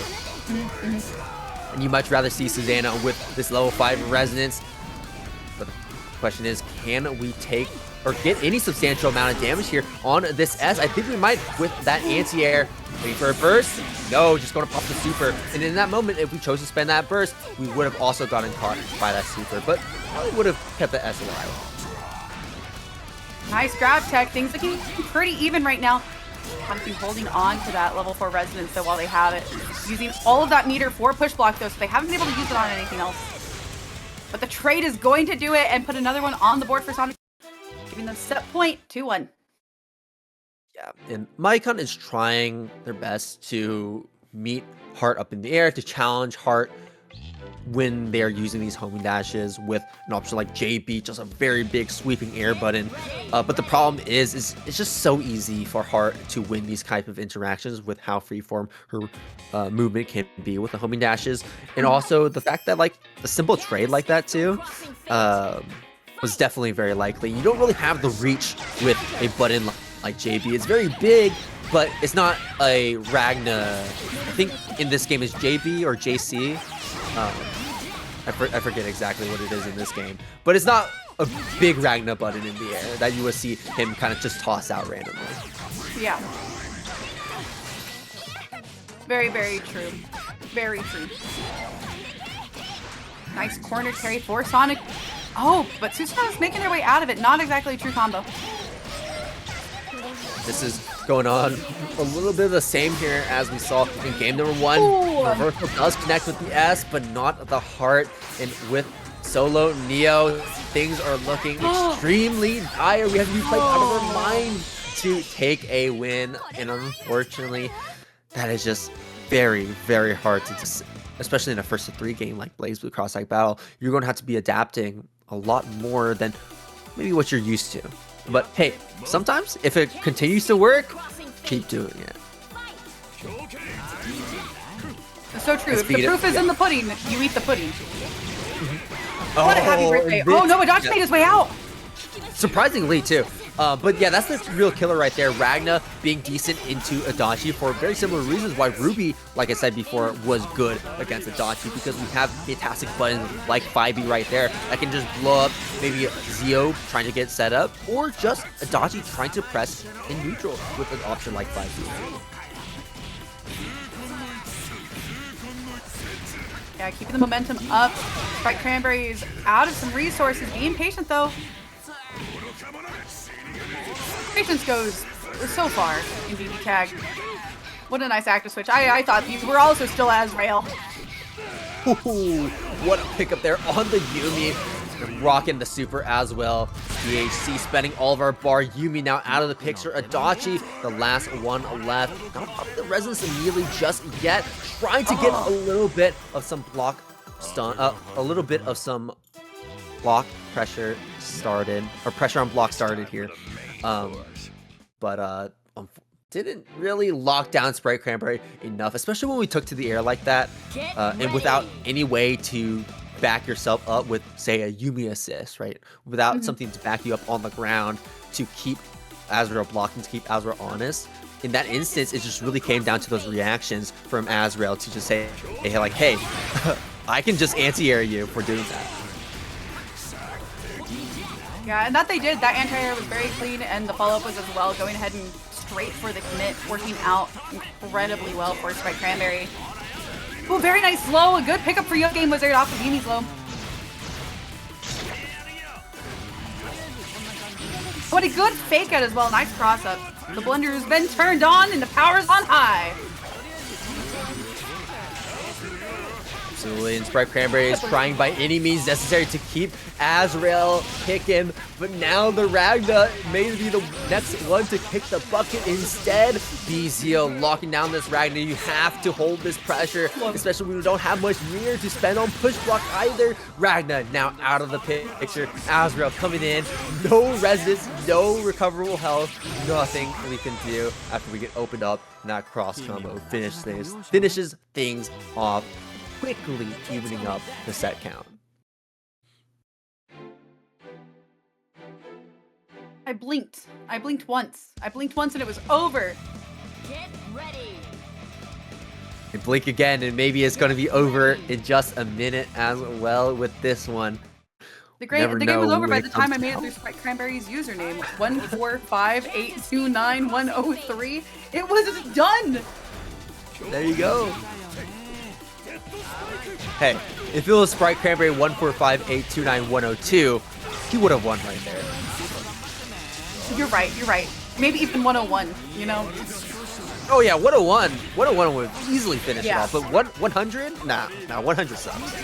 Yeah, 100 wasn't ready. They didn't have the heat for the kicking. 100 still trying to play Waldstein. Oh, come on. It's Let's that take it bottom B again. It's so good. Who let him have that?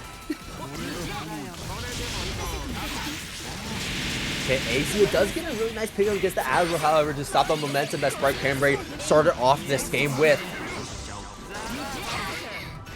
Incredible defense getting the anti-air as well. Capitalization not quite there for Azrael quite yet. Looking for a bait perhaps, not getting it, but that is going to be a dead Yumi. Never mind. Now it's a dead Yumi. Never mind again. Change that mind yet again, because Sprite Cranberry is continuing to find new ways to open up YOGAMEWIZARD to take down that Yumi. Adachi now, the last one alive. Level 4 Resonance as well. He'll be popping that now. You gotta be very careful about getting hit by these Zeos, because if you get hit by a single Zeo, that's going to be a lot of damage. That might be one character dead if you get hit by a Zeo. Yeah, incredibly patient. Azrael getting sniped in the back of the noggin though. Oh, it is happening to Ragna too!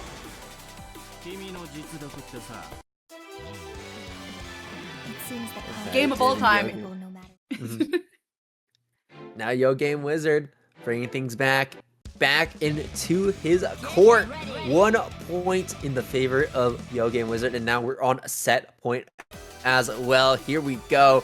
Tries to be the final game of this set as Sprite Cranberry can't get things together, especially when it comes to playing these end games against Adachi.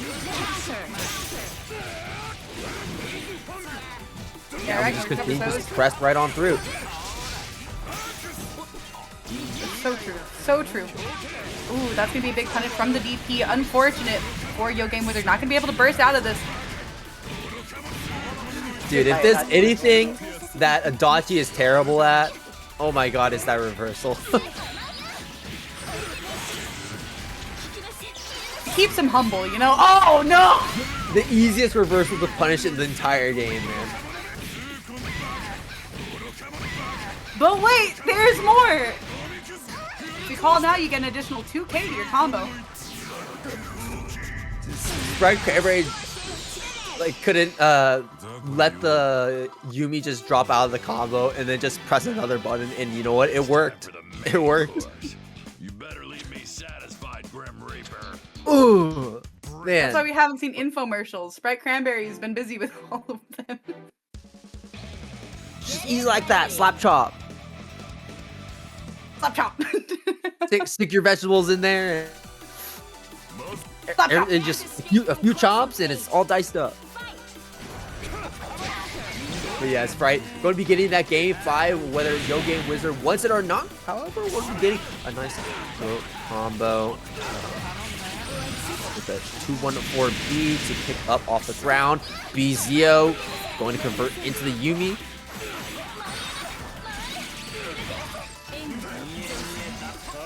Oh my god, is this Sprite? They're just dead. Could be. He jumped. Jumping out of the 2-1-4C. Oh. That's big. Okay. Switched over to Azrael. Got hit by the Zeo, but it's not over for Azrael yet. That is the 3rd Zeo. What goes up must come down. Oh, Keep no. it simple. Right. Cashed out. Now scraps for Azrael. Ragna now. What can we do? And you can see that, like, Sprite Cranberry, this one has lasted a little bit longer than they have abnormally in the past.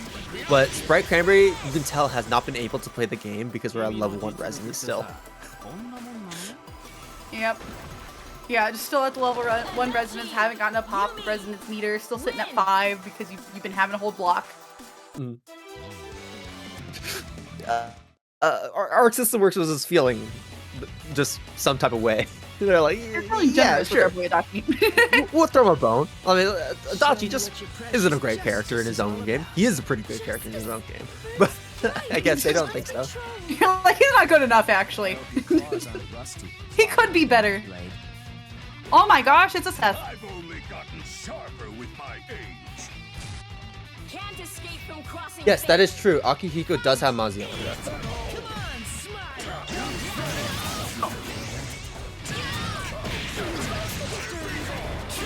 Yeah, definitely seen Strike Throw Ohtani play this one quite a bit too, so this is good. Yeah, now we're Definitely finally seen him seeing playing a lot of Waldstein. Right. Now we're finally seeing actually Ohtani playing the Seth Waldstein that we've been joining all of our lobbies with. Because remember, the Seth has always been showing up with the Waldstein, but we were always like swapping off to a different character like Hakumen. But now we're actually seeing the Seth. And man, this Seth is putting in work on these sides. Yeah, definitely a cool team comp. Grappler and almost a grappler. No, we're calling Seth a grappler. He has 2 command grabs. I'm calling him a grappler. He's a command grab super and a command grab in the air. Nah, that boy's a grappler. He's you know, like, he's a rushdown grappler. He's a silly little guy. Within A the rushdown grappler. Yeah, That's what we call Soul Play Bad rushdown Guy. grappler? Are we gonna call Soul Bad Guy grappler? I mean, you know what? You know what? Now that I think about it, maybe.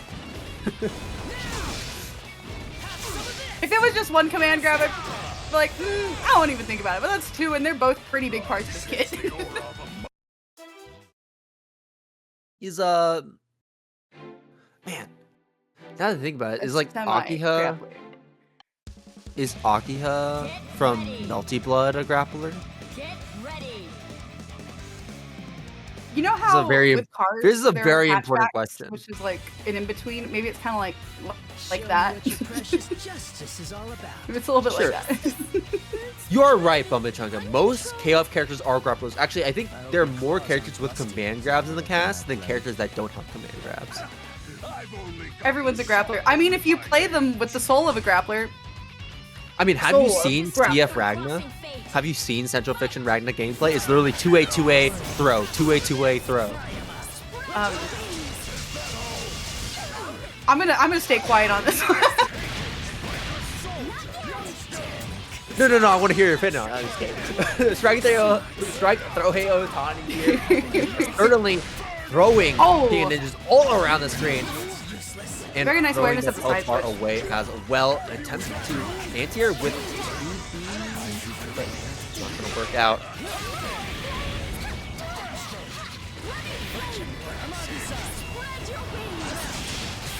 Ooh, nice block to the Phoenix.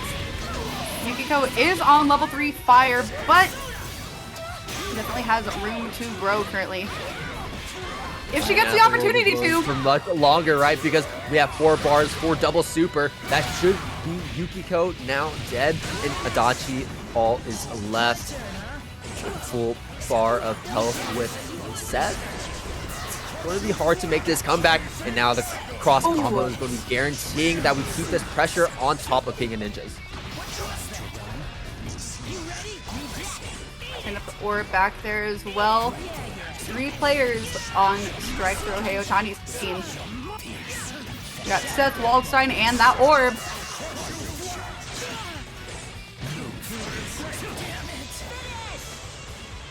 I think they went for the low, expecting the orb to hit, because there wasn't a hit afterwards. You still wander the path of heresy, Hekaton. Awkward, but still one on the board. Yeah, Seth is a weird character. Maybe Ohtani is playing Seth because we got money on the match arena now. Maybe that's why. We're like, you know what? We got money on the line. Let's lock in. Justice is all about. Justice. It's bright and uncontrolled. I hope your claws aren't rusty, plotter of the Nightblade. Just 2 grapplers chilling. They're just two chilling grapplers. Can't escape from crossing fate. Fight!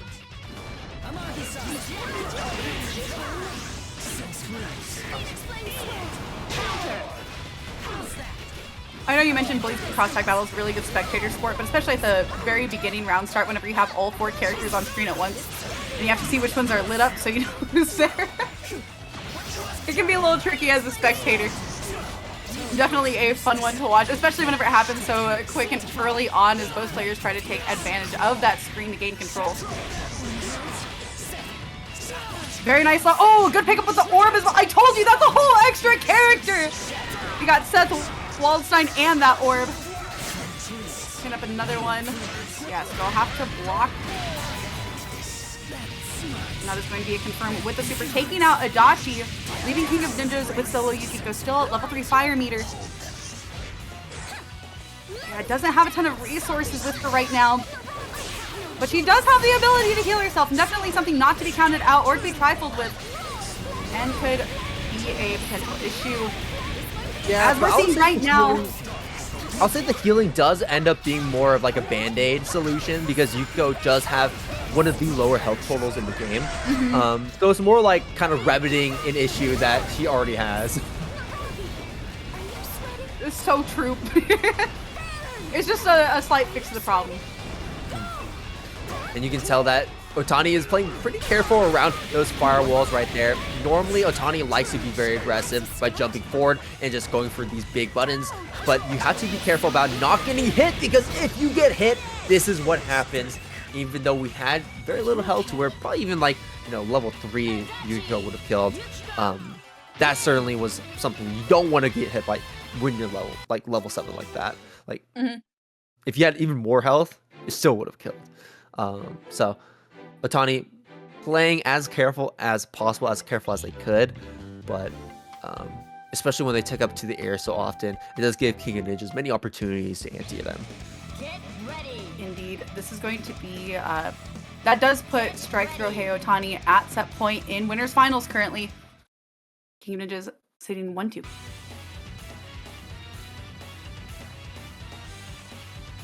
Yeah, you can never count Orb out. That's a whole other character. Justice is all about.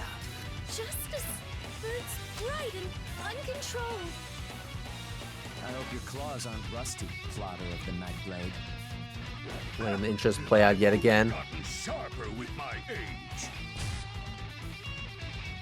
Can't escape from crossing fate. Can't escape from crossing fate. And round start jumps forward JB.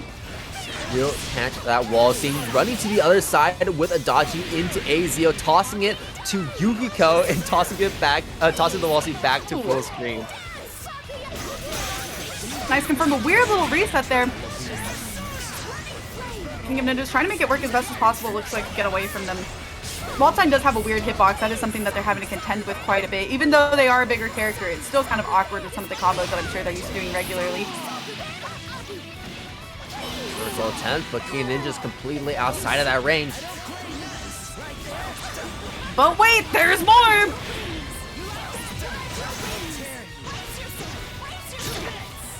She's at level 8. That's definitely going to kill. And what's it looking like for Waldstein the second they enter into this game? A madhouse of projectiles and cross-ups. Okay, great answer there with the 2B and the follow-up afterwards as well. Locking him down with the Adachi auto combo and letting Yukiko close things out. Maybe justice is best served cold. Taking us to game 5.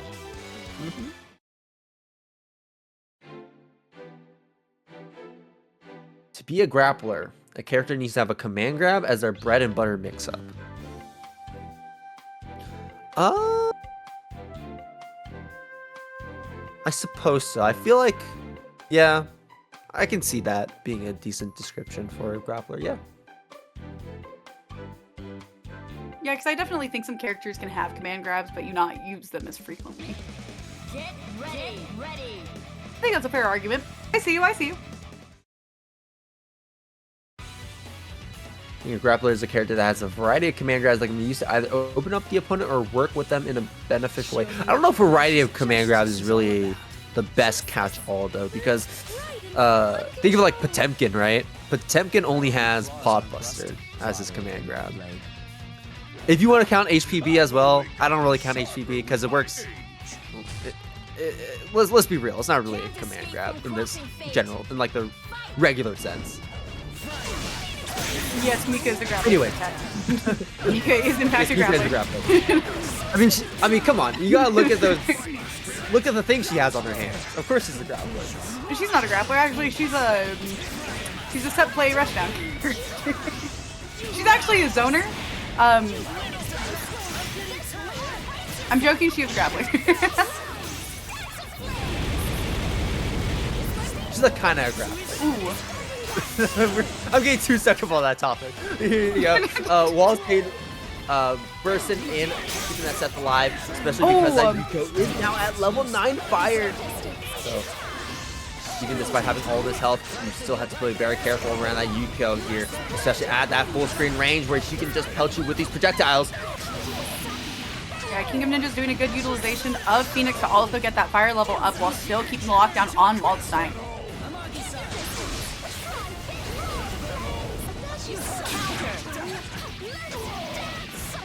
Down to the ground. Not going for the mix this time, opting to keep Adachi in the game. Even with their lower health resource right now, seems to be the way to go.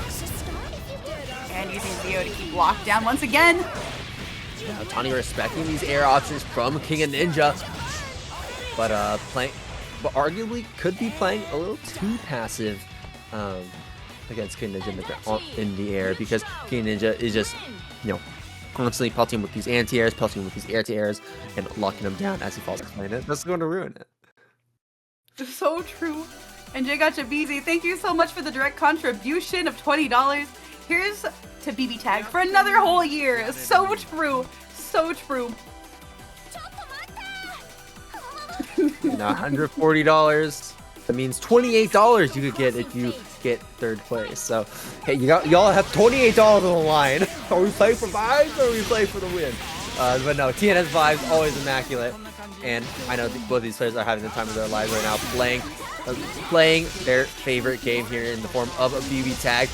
Zio coming through. That's going to be the neutral skip, but Sonikun going to be spending that 1 bar with the push block to deny it. Ooh, nice DP. Unblockable.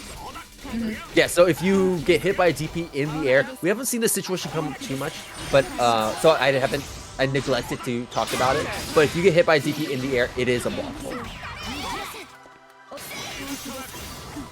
Yeah, so that setup with Zio into Adachi, or Zio from Adachi into Yumi DP is very good. And I'm sure it's not going to be the first or last time we see it. But that was the first time we've seen it. Could potentially not be from YOGAMEWIZARD? From tonight. We love good unblockables in this house. Okay, yeah, good The word usage good. of the laser. Good usage of the laser right there to check the Zio from full screen. That's one of the big things you want to be looking out for. So if you play a character that has the ability to quickly check Adachi from full screen, you want to be keeping that option at the back of your mind.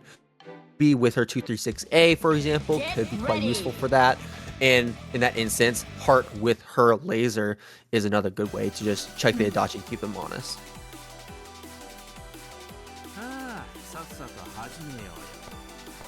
That's what you gotta do, keep that Adachi honest. So true. Can't escape from crossing fate. Fight!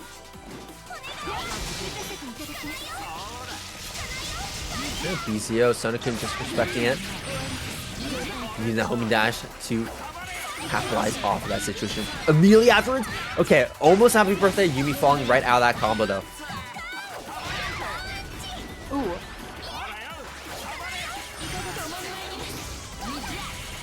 Combo might be finishing this off by swapping to Yumi, or we will be sticking to the Adachi here, spending the super. 2 bars, not going to DAC, but getting a safe swap into the Yumi, so Adachi can top up on that health. Yeah, good time to do that too. Nice full combo from Sonic and a healthy, humble 5k.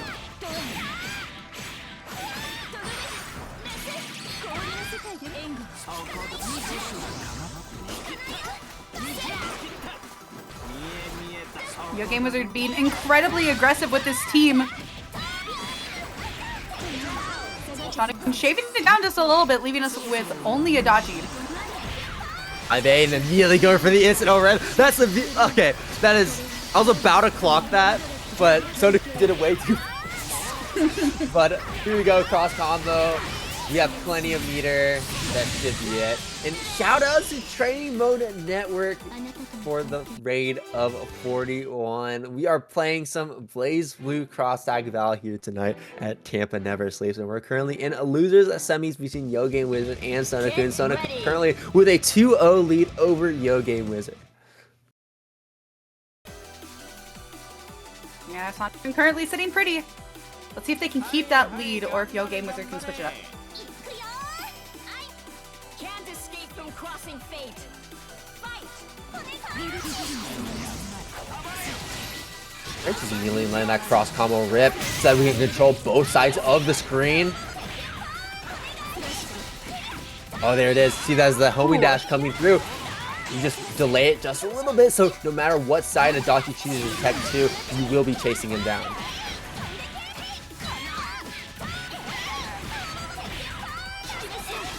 Keeping lockdown in that corner as well.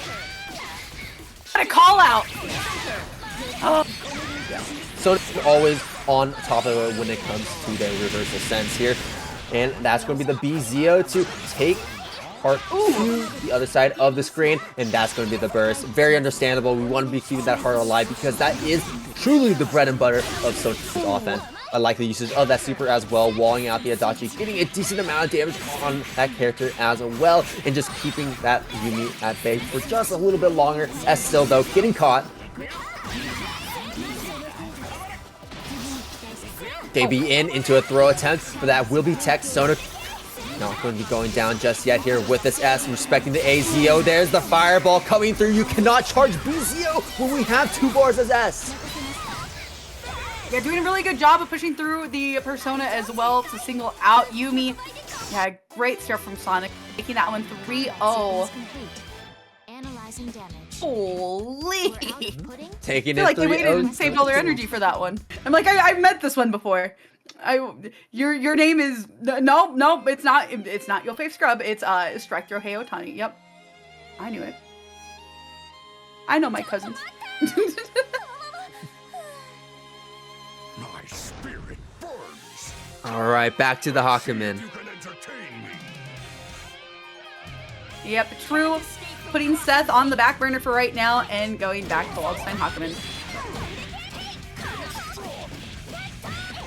All right. Drawing the first blood, so gets 6K on that Waldstein. Dropping the combo. Strike Throwhei Ohtani. Not going to be getting as much reward from that as they would have liked. Good parry timing. Yeah, good parry. Not exactly. Or, not parry timing. Burst timing. My bad. Keeping the pressure on in the corner as well. Maybe giving them a little bit of space, trying to do something that they can react to. Seeing quite a bit of space opening up from Sonic. I'm actually surprised that Waldstein was able to clear the fireball. Fireball super. Oh?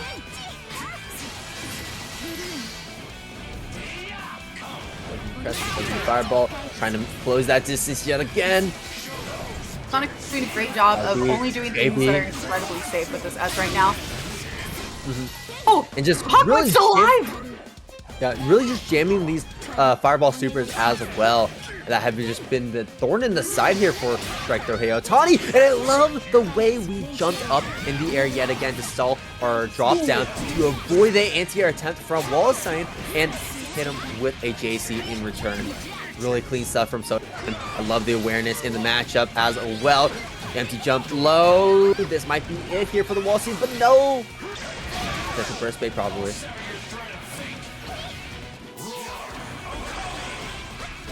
Popping resonance. Oh!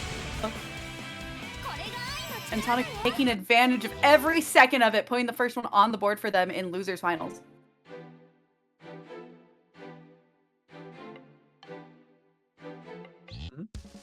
Game number 2 now. Yeah, we might be seeing Sonikun versus King of Ninjas. That could be a possibility, but I know that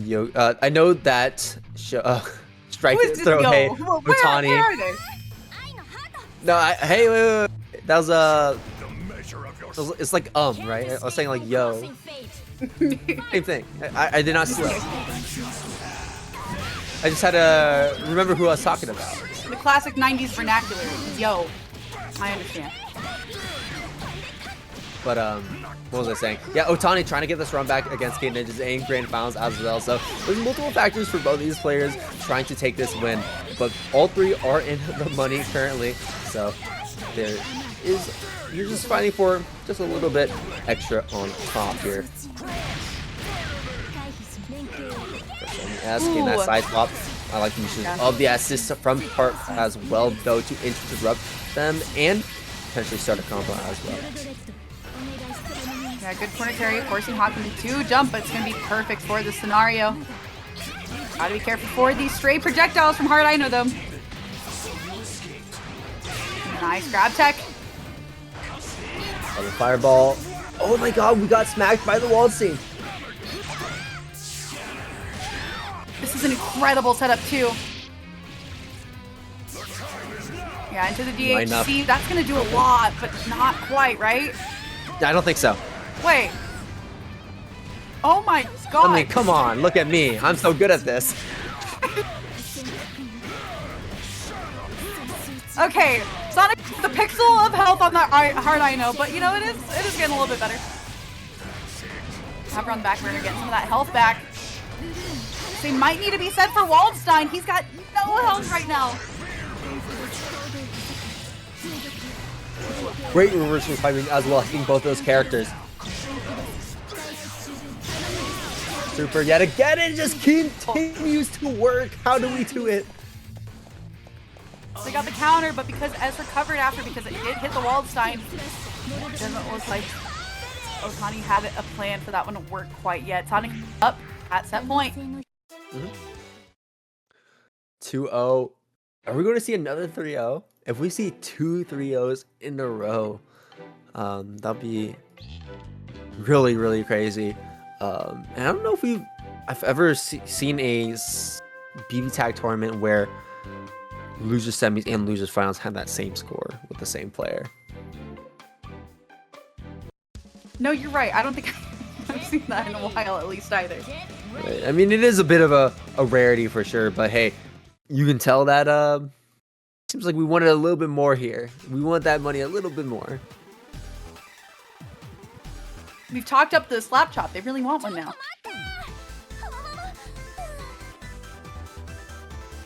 Adding it to their kitchen collection because both of these players have been cooking incredibly well. Also, cool seeing Strike, Throwhei, Ohtani play Yo Fave Scrub's main team. First time I've seen them play it before. Yeah, let's see if they know what a separate player's team can do. Ragna, Ruby. I mean, that's like another classic 1.0 team, I feel like. Maybe because of like the lack of characters may influence the decision that people play these characters with each other more often than not. But hey, it's still cool to see regardless. You can play this team with the free version of the game. You don't even have to own the whole game. You can play this team. Getting Ragna's health bar back. But do you have enough to make it through Ragna's extra health bar?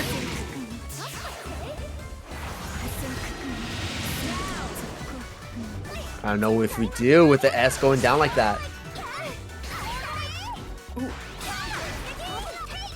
Sniped with the aerial from Ruby Rose. Very nice setup. 4-strike throw.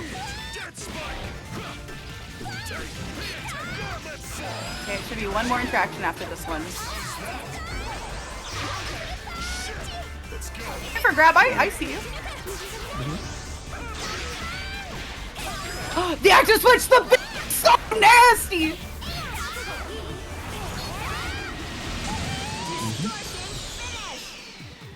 Man, imagine how Yo Fave Scrub plays that team. You know, they do play it pretty similarly now to think about it. Maybe Ohtani got taught by Yo Fave Scrub. You're right, maybe they got pointed. Get ready. They let Yo Fave Scrub play on their controller. You're like, here, little bro, it's your turn. Wild work. Okay. Yeah, Strike Throw still has quite the journey in front of them if they want to have this turnaround for them. It's not only having to win one more. There it is, just meeting Heart there, up in the air like that.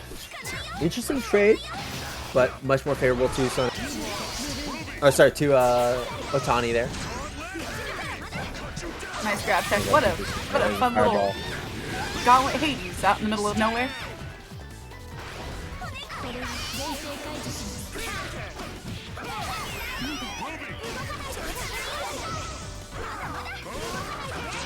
Catch with the jumping B. Oh, not quite.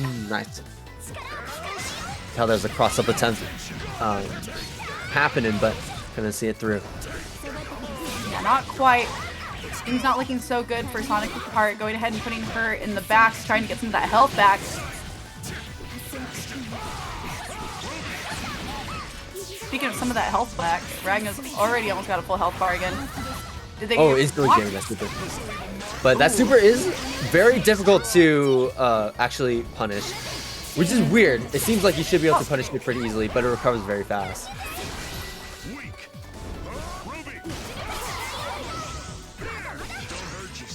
There's that trade they went for last time. Ooh, these active switches are very nice. Exactly what Sonic needs, getting Ragna out of the way. Vegan strike throw with only Ruby. Oh, maybe getting the Ragna out of the way pretty soon too as well. Alright. Yeah, and that resonance timer just continues to run down. No verse available.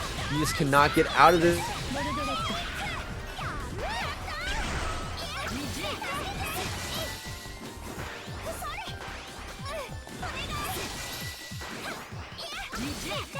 Ohtani playing with the same resolve, and what happened? That's not gonna be able to kill, but that's nice, right? Wait, does this kill? Oh, no. God. Oh, and the Ruby goes down. I mean, it kind of is, if you don't work.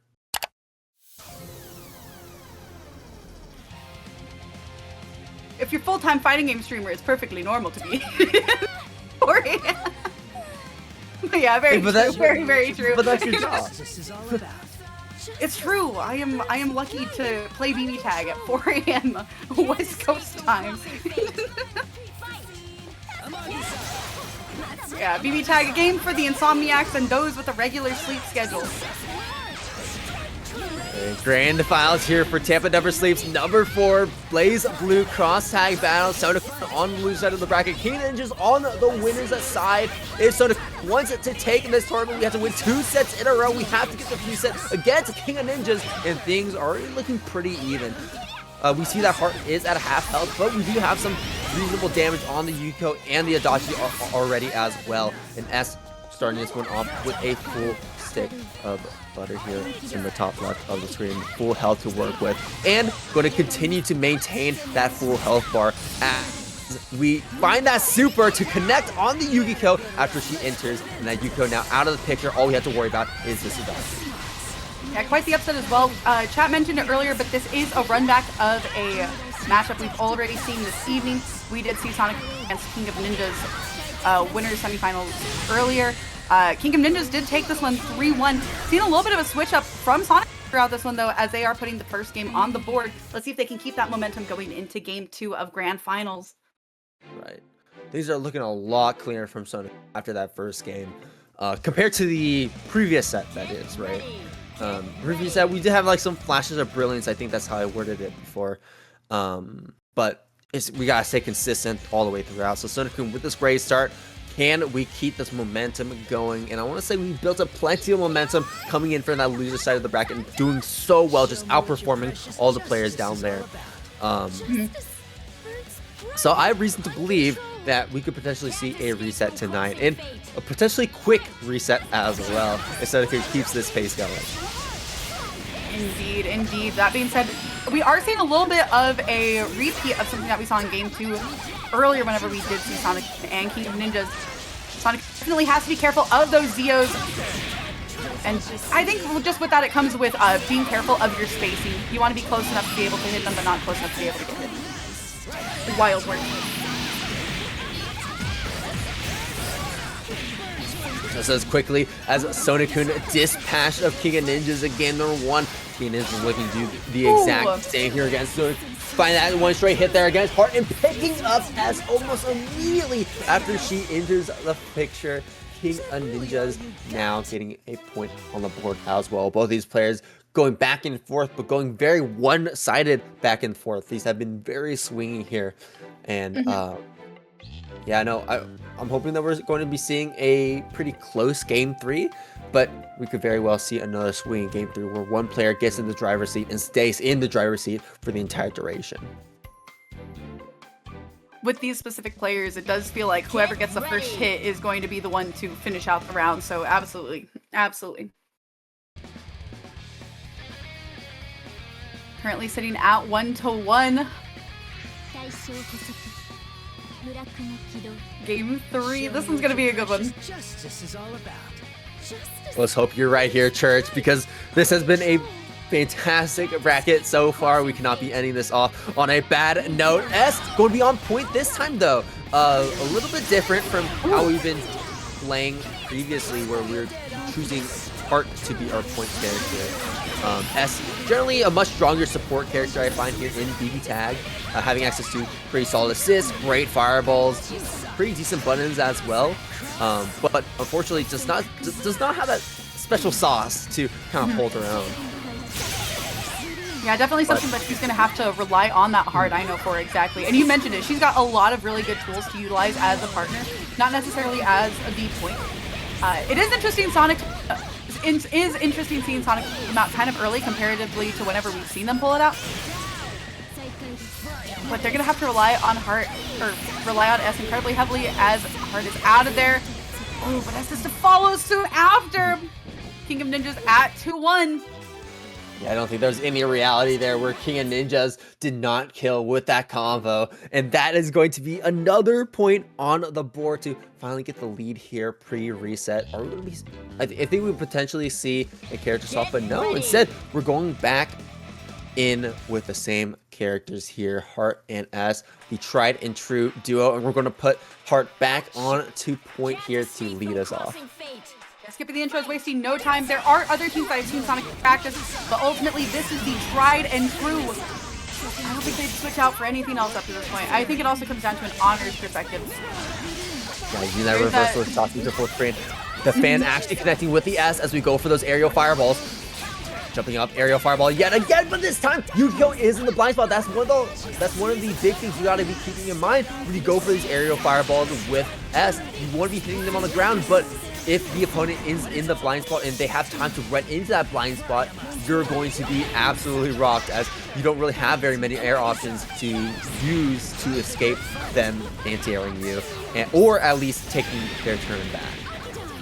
You mentioned it earlier, but Adachi's DP is not necessarily the best one in the game. So the way that King of Ninjas is utilizing it in such a way that makes it incredibly safe is very impressive. Right. I mean, not only just like keeping it safe, but also just like using it at the correct correct times as well too. Just calling them out efficiently to minimize the amount of times where we whiff and have to worry about if it whiffs. Exactly. Oh, what a setup! Oh my gosh! Phoenix flipping the last part of that health bar, and that is going to put King of Ninjas at 3-1 for grand finals.